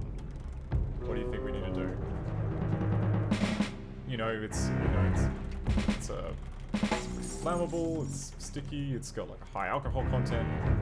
Well, the answer to the thing that we need to do with the rum is we obviously need to soak the rum with the sponge, which will give us a label. And obviously, this label we can then give to our buddy Melchior. I thought we could give to our buddy Melchior. Maybe we can't? Well, we've got a label anyway. Can we give it to Yoruba? No, we can't. Can we just read the label? No, we can't. What was the other thing we need to do? Oh, right, no, we still need to figure out how to, yeah, okay. We still haven't sorted out the magic gun. We need to get the magic gun to free Yoruba. Then we can use the label on the rum bottle for the thing. There's a tower on the ring pool.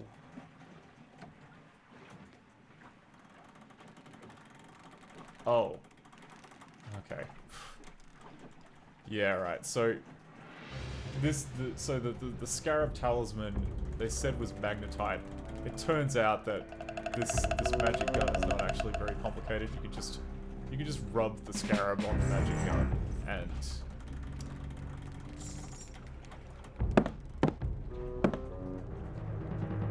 there we go, good as new. The hidden magnet that blocks the spring has been neutralized. That's it. He's free. But he was hurt and now he's fainted. Why Yeah, don't he we shot him in the foot. teleport with that thing, your time pass? Good idea. I must have the coordinates for the island. They're in my log. Let's see, where is it? You've lost your log again? I can't believe it. What a pitiful agent you are. You can still show me what you ass. can do. I'm waiting. That's you're making this a me problem. Like you're meant to be the time cop with everything going on, and like you can't even keep a notebook. Oh my god! And now it's just like, okay, fine, just figure it out. All right, this is where our friend the rum label comes into play, because of course, like every alcoholic label from the 19th century contains. The island's coordinates are on this piece of paper. Great. Now we can go there. Good. I'll take care of Yoruba. I'm going to set my time pass. Are you ready? Let's go. The island's coordinates are on the rum label. Darlis, how are you feeling? Is everything all right? Yes, it's Wow. better than the first time. Ah, Yoruba is regaining consciousness. He will need care. Yoruba, you must help us now. Tell us about Velvet and Jarlath. The master Jarlath, Velvet's husband, was always absent. Then Velvet turned her smiling eyes toward me, and my heart forgot its troubles. Out of our love, Maximin was born. Jarlath knew that he was not his child, but even so, he gave him his name, de la Prunellière. Darlis, go and look over there. I understand everything. Your resemblance to Velvet, the child, can't you see? How? No, wait. You mean that Yoruba is my father? Oh, that's incredible. Yoruba, tell me, how does one see Velvet discreetly? You must go and see Delia. Velvet often consults her. She lives close to Macandal, the healer. And if you go to the property, ask for Serapion. He will help you if you say that I sent you. He knows everything that is happening on the island. A candle? A healer? Okay, I will tell him to come and heal you. Afterwards, I'll go and see Velvet and Serapion. What do you mean you will go? I am the one who's supposed to go. You must stay here with Yoruba. Absolutely not. I'm the one who's supposed to take care of it. It's my life, isn't it? And can you see me staying here on the beach, alone with a slave? You can go and get this McCandle, and then we'll see. We need to stay in touch. Take this holocron. It works with solar power. What a twist. So, turns out Yoruba is our dad all this time. Like, I mean, we're just guessing, really. We just kind of... And I also don't kind of quite get how we are so sure of this, because we haven't actually seen the woman in Yoruba's vision. He's just described them to us, but somehow this is enough to know that we are definitely his daughter. But yeah, the age of this point of figure showing, it is a little bit, I think this is, more specifically, this is the point of the game where the budget started to run a little bit thin, and they're like, okay, quick, get the concept artists in. We need, we are not gonna bankroll a photography trip to the Caribbean, so we need some flats drawn up pronto. Anyway, so that was a whole bunch of dialogue. Well, Doralice, are you going? God, he's so surly. Melchior is such a surly... Anyway. And we can't talk to Yoruba. He's just too taken aback. Oh, and I'm gonna save here, because I think this is the point at which you can die. Because we're in the end game now. This is the last bit of the game.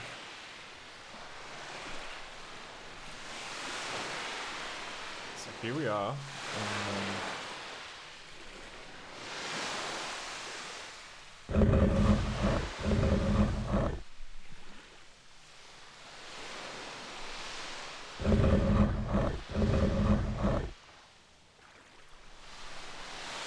Cool. Another secret. So many secret passages in this game. Oh, and I've still got Gallifrey's. Still got the parrot that I nicked. Okay.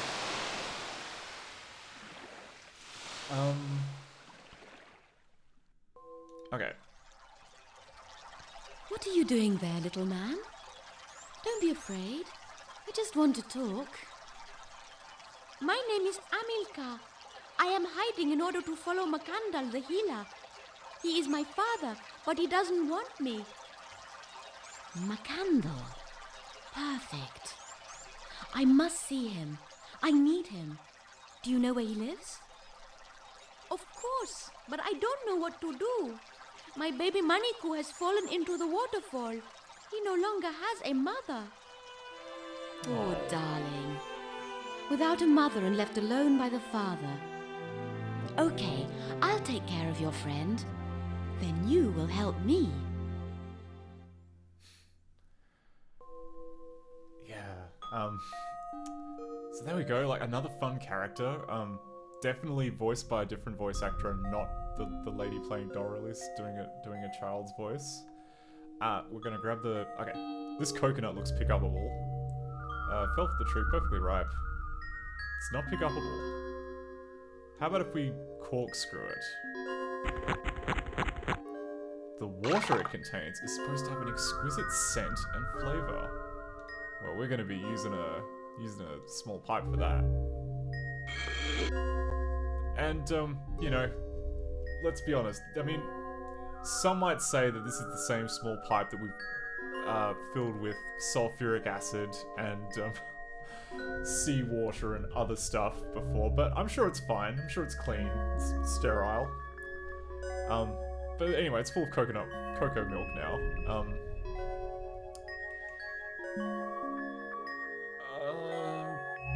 You know what? I'm going to continue winging it. I'm not going to look at the walkthrough until I... This is a mini bottle for a mini baby. I'll leave you the bottle and a way to open it so you can feed him. It's cold. Can you help me? Okay, so we gotta, an urn. Put here all your gifts, and if your heart is pure, the great Makandal will grant your wishes. The inscription asks all women to go away. Is Makandal a misogynist? What are we gonna do? Cheeseman says, in a way, it feels kind of deliberate. The ship is 3D rendered, the manor is photorealistic, and the last section is drawn on paper.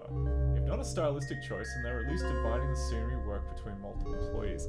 That's a good way of kind of thinking about it, Cheese Whiz. I never considered that, like, maybe there was, like, deliberate, changes in style to denote the different kind of segments of the game. But anyway, it's definitely, like, a very striking visual choice. Was there something pickable? Okay, there's a passage there. Was there something pickable here?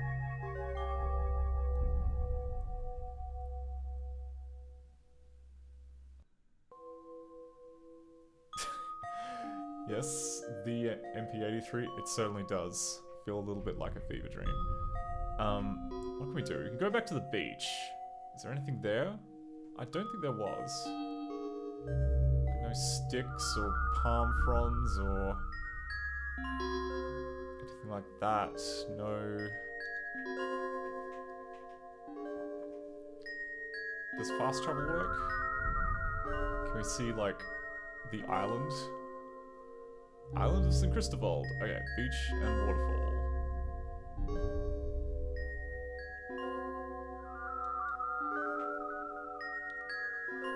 Alright, so we've given him the... Oh, we can give him the flag! Let's wrap him with this. It'll help him get warm. Don't worry, he won't get pneumonia. Thank you, miss. My father's parrot is in the cage that you have. It knows me. I'd like to have it. Gallipo. McCandle's parrot. Then Captain Philibert and McCandle must know each other. I am willing to give you Gallipo, but don't forget your promise. Show me how to go to McCandle. He first presses on the stones in this order. Then he pronounces the word Majumbe and continues. Try it. Okay. I pronounce the word Majumbe. Nothing happens. Amilcar, are you sure of it? It doesn't work for me, but I swear that McCandle is able to make it work by doing what I say. Okay. But I now have, this expletive in my inventory. You know what? Can I use it on the parrot? No, I can't. Can I whinge to Melchior? Hello, Dora. I can hear you perfectly. Everything is okay. We are waiting for you. Yeah. Freaking sour bastard. Okay, use Majumbe on me. No, it doesn't do anything. That insult can't hurt me because I can't read. We're gonna... Yeah, alright. Oh, okay. We were yeah. This one, yeah, okay. This is actually like a fairly... I guess. I mean, it makes sense.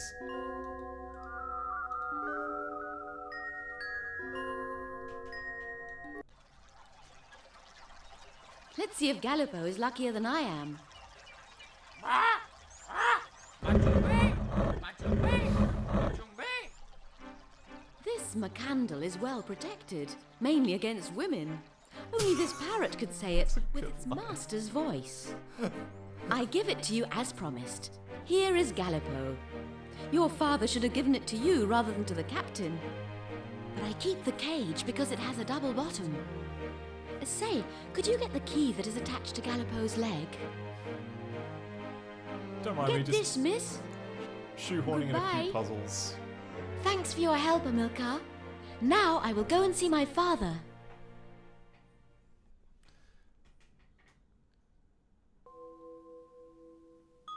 Wait. Oh. Wait.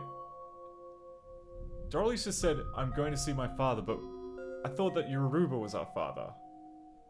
Is that...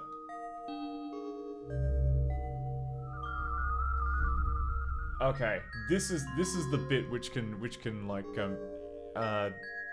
destroy your game, because you have like a very small there's like one timing puzzle in this game, and then you're basically dead if you miss it.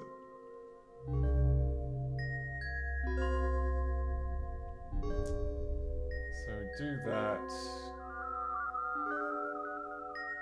After going through the passage, use the key on the cage to get some...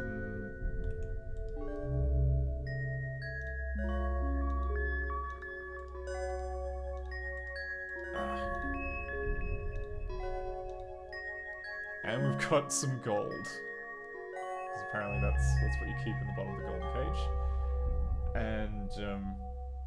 And yeah, we're just going, like, none of the puzzles are really kind of rooted in any sort of reason anymore. You just have to kind of... So to go with the vibe, you've got a cage, you've got a key, obviously you use one, you use one on the other. Yeah, like the very kind of good use of, like, I guess, limited FMV. Also, someone mentioned before that it was kind of a good way to getting around limp sync. Also kind of useful because, you know, this is originally a French game and they wanted to localize it for as many, I guess, you know, languages as possible in Europe. So don't have to worry about lip sync then. We've done all that. Got the money. Okay, now we just gotta knock on this Macandals.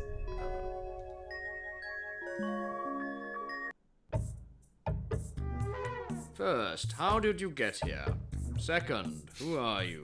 And finally, what do you want? I have seen your parrot, Gallipo. My name is Doralice, and I bring you a gift. Forget immediately the path that led you here, or bad luck will be yours. Blip. Is it a large gift? It is rather valuable. Okay, let's see. Ah, there is a slot in the door. Put your gift in there. Yeah, just a normal thing. I mean, you did open the door. I could just hand it to you, but you know what? I mean, why not just cram it through the slot? It's more fun that way. Are you sent by the spirit of good or by the spirit of evil? Neither one. I simply need your skills. Because I am in a good mood, and since you have paid for the consultation, I will give you 3 minutes. You know Yoruba, don't you? He is wounded. He needs your help. The sorcerer who stole all my customers, the one who lives in the Rochefort plantation, Little Biki's friend. Yes, I am here to tell him to leave the island. I am a relative of Madame Velvet. Ah, if you order him to leave the island, then we can do something. Right, and I must fix a certain Delia who keeps getting after me like a mad dog. To protect myself, I need a piece of clothing. Find it and bring it to me. You won't regret it.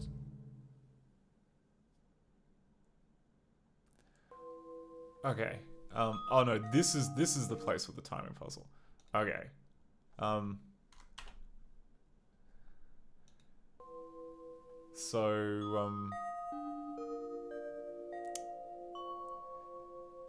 Let's give this a shot. I might, yeah. Oh, Cheesewood says, also if they did any more accurate full-length videos, this would be on 1 million more floppy disks for the floppy version. I am amazed that they ever made a floppy version of this. The transition cutscenes between, like all the little animations between steps are definitely more chunky because they, you know, They just couldn't fit as many frames. But yeah, it's a little wild that something this you know, FMV could be condensed down a floppy, but Cocktail did it for a few of their games.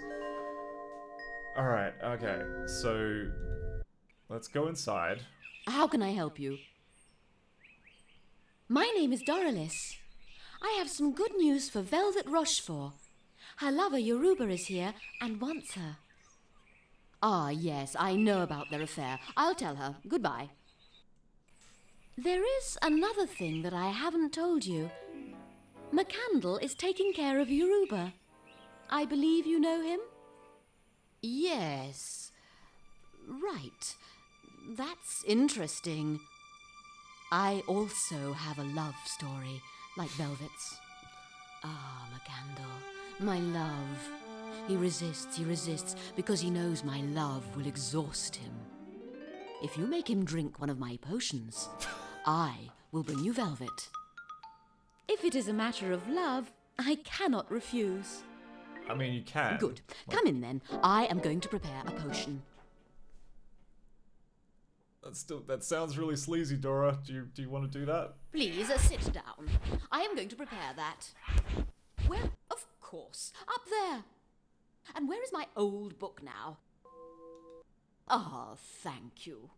You found it. Let's see. What are the ingredients for a pink mabuya?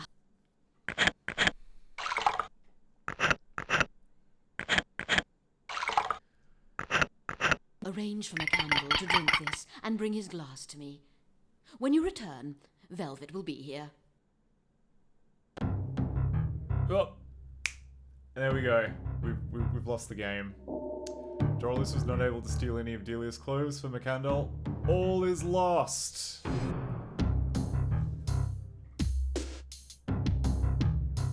As far as oh, maybe there's one other place you can die, but you know, imagine like getting this far and not saved. Like this would definitely be like this would be a heartbreaking moment.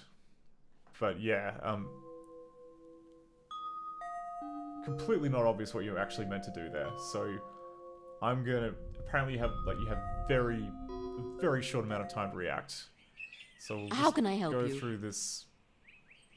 My name is conversation Doralice. again. I have some good news for Velvet Rochefort. Her lover Yoruba is here and wants her. Okay. So Ah, while yes, she's I looking know for about her their glasses, affair. I'll tell her. she Goodbye. does so not moving away from the There scene. is another While thing she's that I haven't distracted, told quickly you. grab the book. McCandle is taking care of And the Yoruba. purpose is to get her to leave I the believe room you so know you can him? take the blouse. Okay, right. Yes. Right. Okay.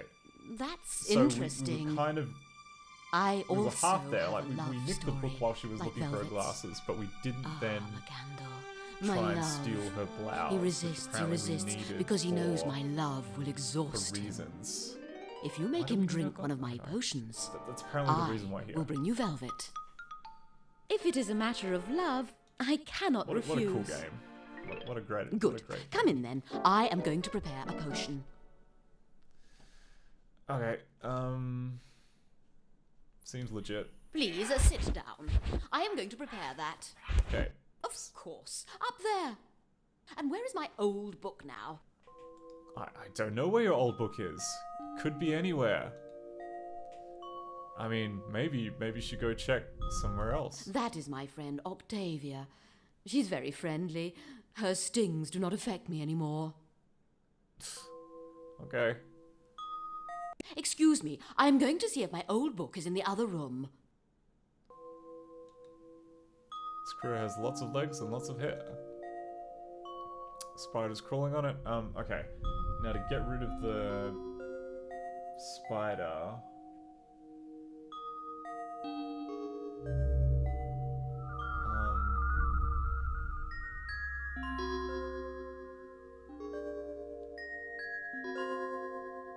Oh, okay. So you need to pick up the mirror and then use the mirror on the spider, who's apparently got appearance issues and is drawn away by that. And we can just nick a blouse. Totally cool and normal thing to do. I have looked behind there and I cannot find my old book. Have you seen it? Ah, thank you. You found it. Let's So see. patronizing. What are the ingredients for a pink mabuya?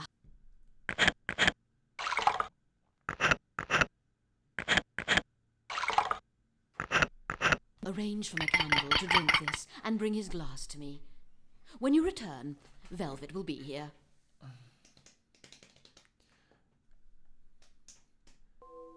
McCandle will not be happy to learn that Delia knows a direct way to get to him. Well, sounds like a him problem. Oh, Sparky Pilot 86. I've been looking for a couple of hours. This game is a trip. Very interesting. Yes, it is if nothing, a trip. Okay. Do we cram the potion through the slot?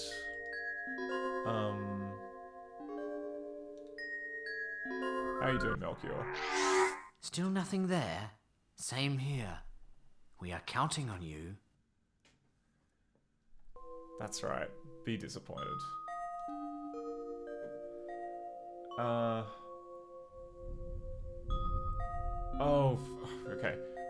There is a second QuickTime event. So, we're gonna save again here.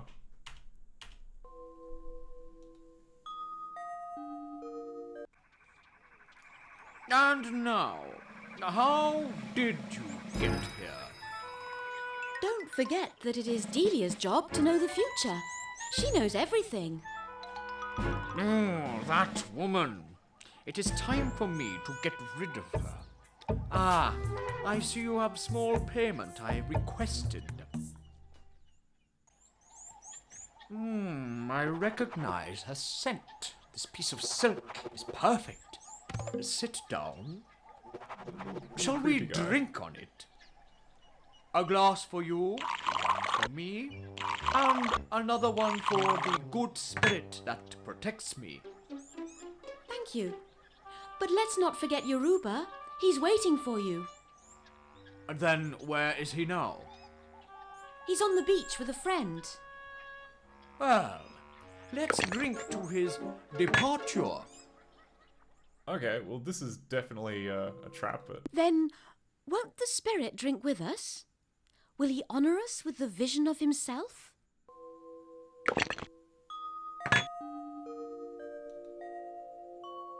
How can I use best this belief that there is a third guest? I have no idea. Don't you think it's kind of dark in here? It's a shame, too. The sun is so nice outside.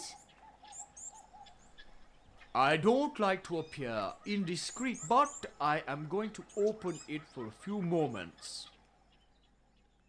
What? Whoa. Jeez. What's happening outside?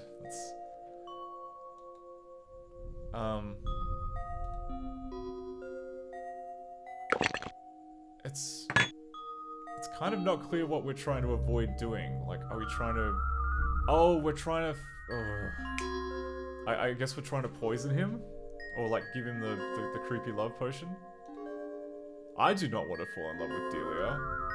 It's not a good idea to do that in front of him. Probably right. And I'm pretty sure if I pick up my glass, then I'll lose. I'm not going to touch that. He could... Okay, that's enough, but don't come back. Okay. Doralise was not able to steal one of McCundle's glasses for Delia. Oh, right, okay. Alright, so we agreed to steal something for her. This endgame is so confusing. Okay, but clearly opening the window is important.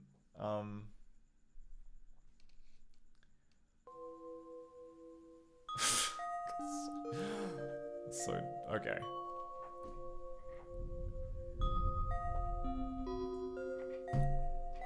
Alright, from the top. And now, how did you get here? Don't forget that it is Delia's job to know the future. She knows everything. Oh, that woman. It is time for me to get rid of her. Ah, I see you have small payment I requested. I recognize her scent. This piece of silk is perfect. Sit down. Shall we drink on it?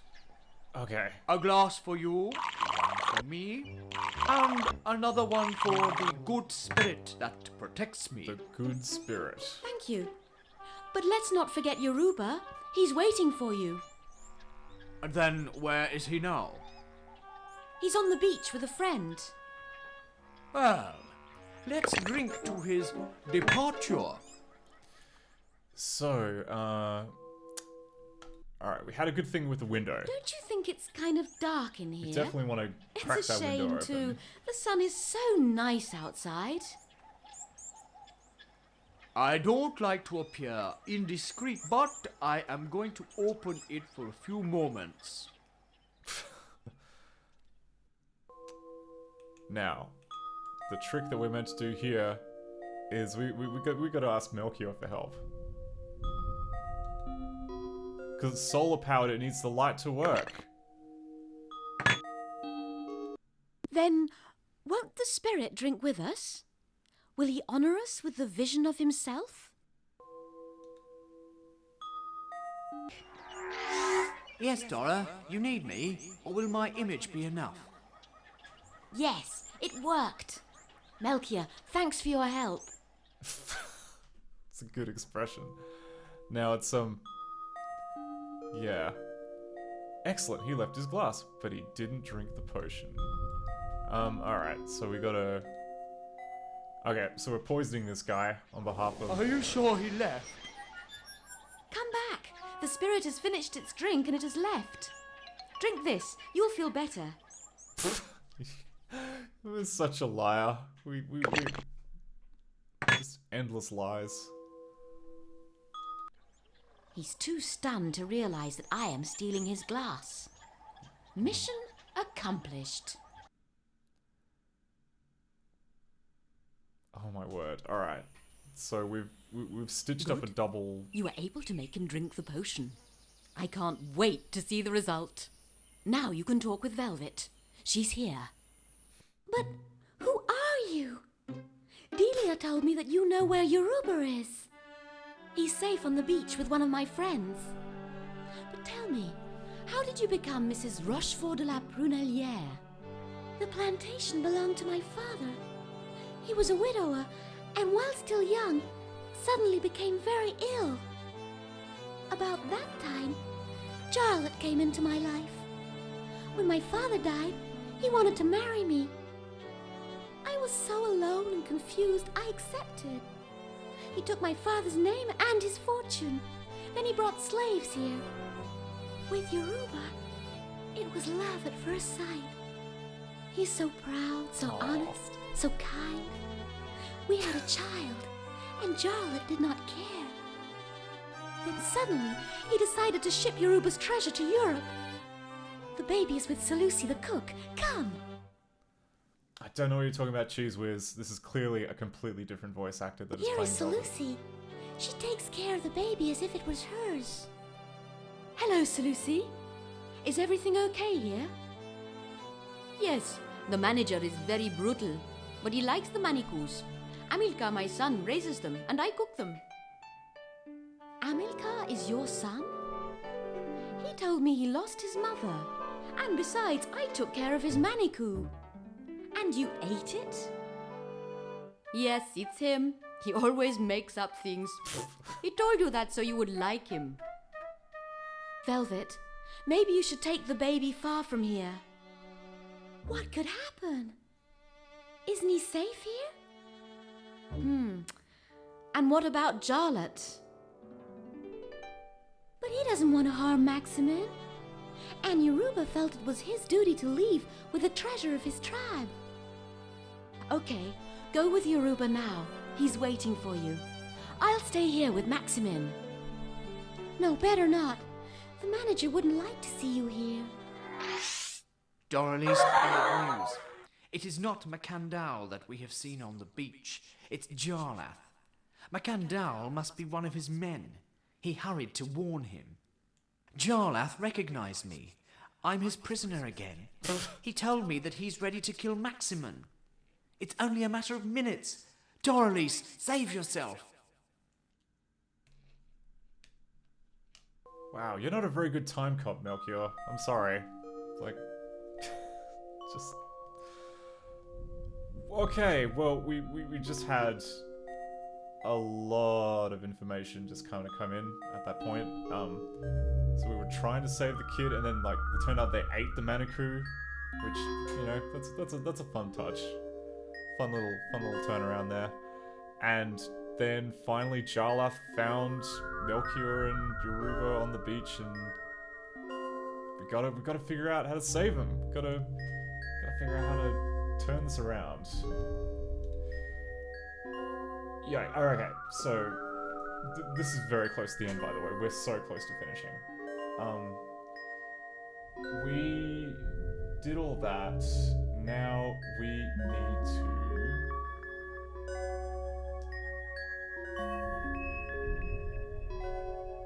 Oh. Serapion. I can't remember who he is in the dialogue. Oh, actually, maybe I can check the notes. Maybe the notes will say who everyone is. Like, we would have, like, written a ton of stuff now. Okay.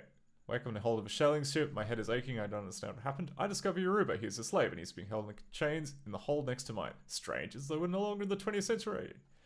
20th century. Surprise! I meet Melchior, an agent from 2092 who tells me that it's 1840. How could I have gone back in time? I tell him. I was supposed to meet a lawyer in front of a manor I inherited. No one was there. Then I managed to get through the gate. Lighthouse and the vault seemed to indicate something strange was going on, and therefore there were also signs that a tragedy had taken place. I found a way to go to the shipwreck I had seen with the field glass, but the rowboat was destroyed by the docks. I finally got through the ship's hold through an old hidden tunnel under the sea. There I discovered the key to the mystery, a strange glowing sarcophagus. Then Jarlath suddenly appeared and said it was his owner. When he threatened my life, I must have fainted with fear. Melchior tells me that I have found the treasure of a smuggler from the future. When Jarlath went back in time, he took me with him. Because I promised to free Yoruba, I must now search this ship that will soon be driven onto the rocks near the manor. Yoruba is the lover of Velvet, who is Jarlath's wife on the island of St. Cristobal. To fight Jarlath, we must teleport to the island. It seems that I am a descendant of a Yoruba... Okay, I'm a descendant of Yoruba and Velvet. So, okay, Yoruba is our father. Jarlath also knows this and has an evil plan to kill my ancestor. To get close to Velvet and Maximin, I must obey Macandal the healer and Delia the fortune teller. They are always battling wits. All right, everyone got that? We all clued in where we are in the plot. I don't think I mentioned who Serapion is though. Ooh, mean dog.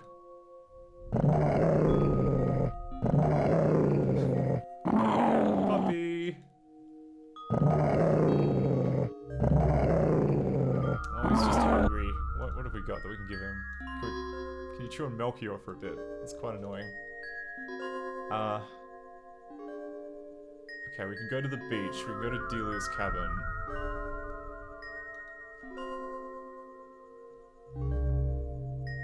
Candle kept his promise. I wonder where Melchior is. Okay, we don't really have anything here.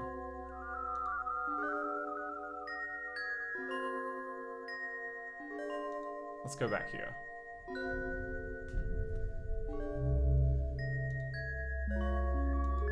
Mr. Serapion, Yoruba advised me to come and see you. But you seem to have lost your voice.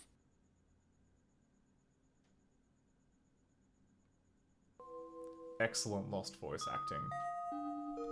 5 stars. Change nothing. Okay. So, he's lost his voice, huh? What are we gonna do? What are we gonna do about that? Oh, we gotta go... Okay. Well...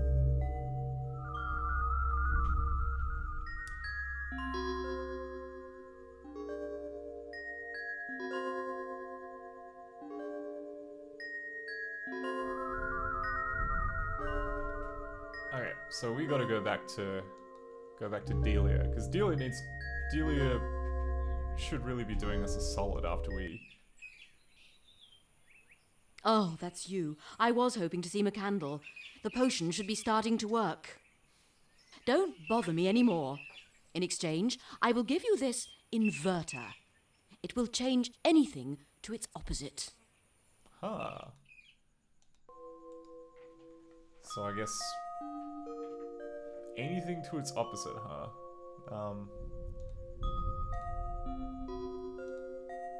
No, it doesn't make Melchior helpful. Okay, how about McCandle? Can we go to McCandle's cabin?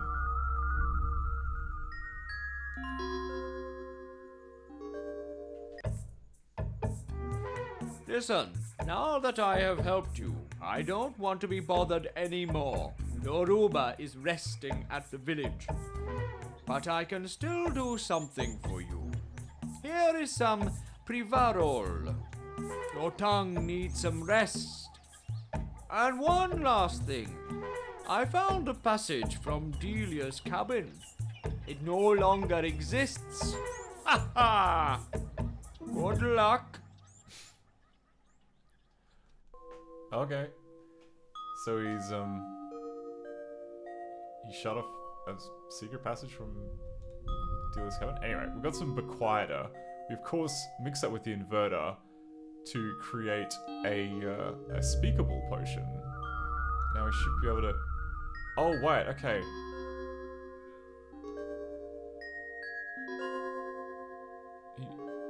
Yeah, that's weird, because he just said that there was, like, no way of getting back to Delia's cabin, and yet we just walked to Delia's cabin, so that's a bit odd. Anyway, have this delicious speakable. Ah, Lordy! My memory has its voice again. You healed me. Thanks, kid. Serapion, you must help me. I have to see Seleuci. Do you know what's going on here? Ah, the plantation's history has been very sad since Jarlath come here from unknown country. Since you gave me back my voice, I will tell you everything I know. Jarlath hypnotized the girl to make her believe she was giving her father medicine while she was poisoning him. Oh, that is the evilest plot I have ever heard of. Pretty And evil. now he wants to kill little Maximin. Yes, the evil is still around. Beware of the long animal. Okay.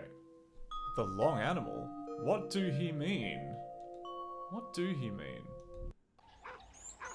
Serapion, help me. There must be a way to avoid the dog. Oh, yes, ma'am. The dog is guarding place. Unfortunately, I have nothing for you. Only this bag containing coarse salt.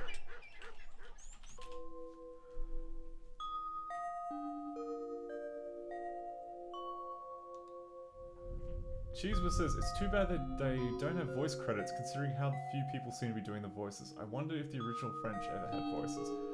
I think there are voice credits for this, like, cause it's, I'm just gonna quickly check Mobby Games. Yeah, so we've got, oh,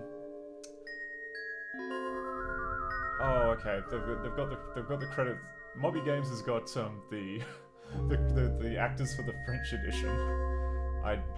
Maybe we'd see the maybe we'll see the credits for the voice actors if we finish the game. We'll find out.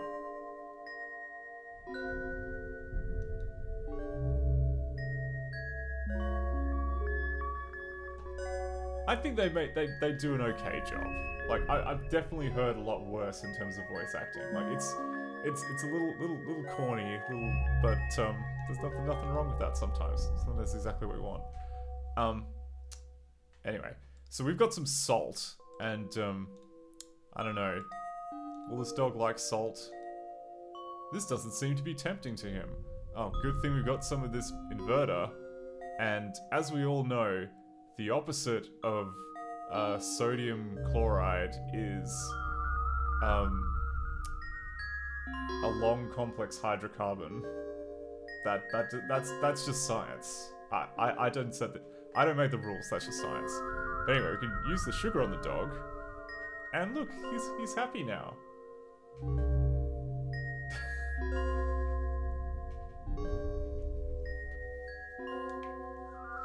Opposite of diamonds, I imagine would be butter.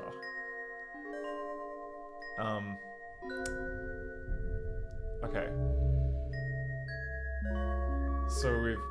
What... I would take you with me to the 20th century. Oh, yeah, he's a good puppy. Okay, but we can go to the kitchen now.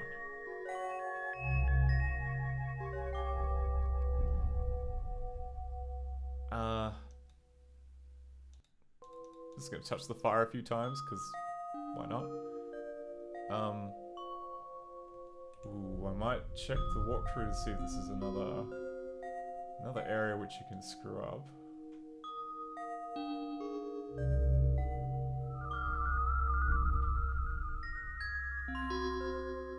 Yeah, it says save the game here. I didn't misremember that this is apparently... yeah, okay. We'll save over that.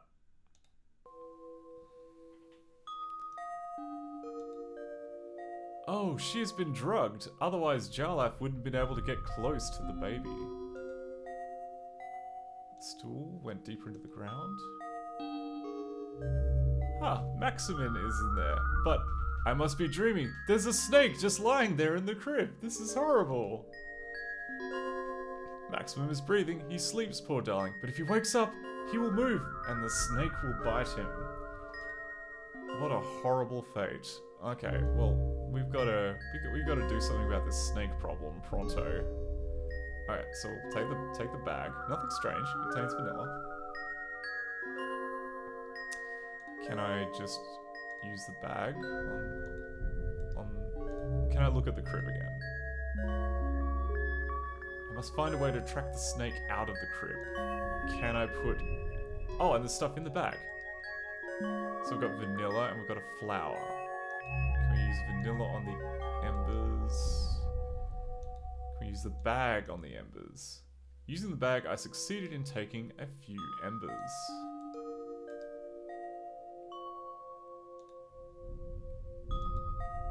No, I cannot simply take it out. It'll bite Maximum or myself.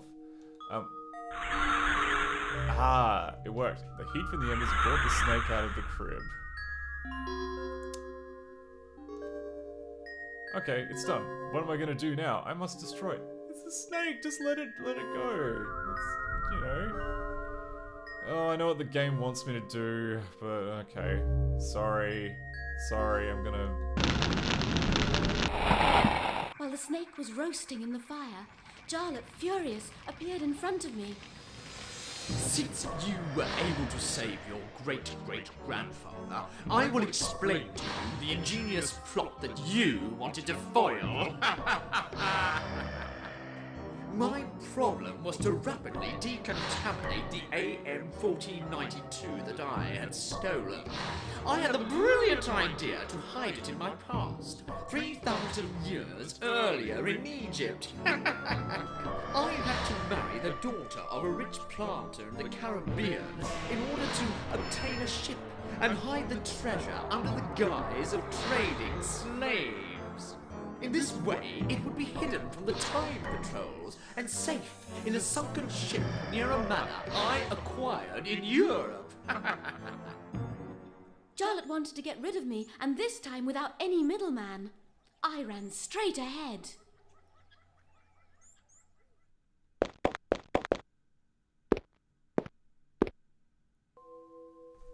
Okay, decision time. We got to do a thing. Hey, you know what would have been really useful to have in a sticky situation like this? A bag with a snake in it that you could maybe peg at him. Like that seems like something that would be useful. Maybe the knife that we threw away in the first. Anyway, can't be bitter about the things that we don't have. Do we have anything aside from... Okay, we've got a... How about... Can we throw the flower in his face? Does he have an allergy?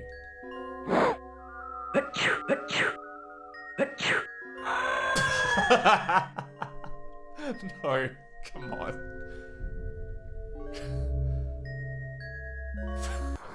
Charlotte had disappeared deep in the crevice. Overcome by emotion, I lost consciousness again. You're right. Oh, my head. What happened? You were hit on the head by a bandit, miss. Fortunately, I arrived in time. Your lawyer told me everything is okay. Well, Miss Dora, you haven't been very cautious. I asked you to wait in front of the entrance. I thought somebody would be in the manor. He could have killed you. But you are Melchior. Then I haven't been dreaming? The travel in time, the sarcophagus, Yoruba and Velvet. Was all that true? Come on, I am Simart, your lawyer. I think you must be rather tired. The blow you received on the head must have confused you. Come on, everything is over now.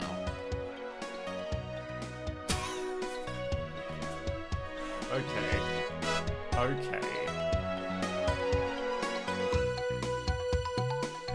What a cool game.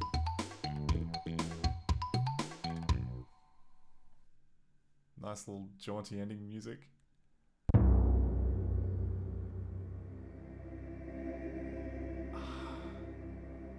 Yeah, it doesn't really say who the voice actors are on this screen. I imagine like the voice actors are the same as the ones that have done other Cocktail Vision games, so possibly they'd be visible there. But yeah, that was Lost in Time, and you know, it's such a good game. Wonderful job, Muriel Tramus. Wonderful job, Paco, Joseph Klutmans, Jeff Ray, Fred Chauvelot, Pascal Legrand, Fred Chauvelot again, Philip Lamarche, MDO, who I think were the development team that did all of the tooling and such, and can't forget Emmanuel Magret and Roland Lacoste and Charles Callett doing those wonderful crunchy sound effects. Yeah, thanks so much everyone who kind of just popped in for December to join us. I'm probably going to try... Honestly, like, I really want to stream more Cocktail Vision games. Like, one of the things that I've been kind of meaning to do for a long time is just to go through and explore the entire back catalogue. So I will probably be streaming again in December, a couple more of these. Either that, or I might just...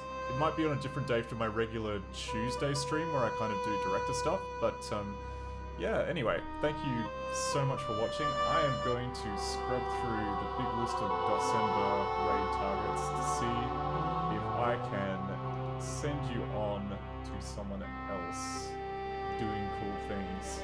There are so many cool people streaming in December, so... Oh, okay. We have... Oh...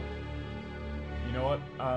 I am probably going to send you over to Abs Nerdity, who is currently playing The Summoning, which is an RPG by SSI, like an isometric RPG, which I have very fond memories of playing back in the day. Like, I'm not really an RPG person, but like that one has so much cool stuff going on in that. So let's, if I can learn how to use my tools properly, we're gonna pop over there.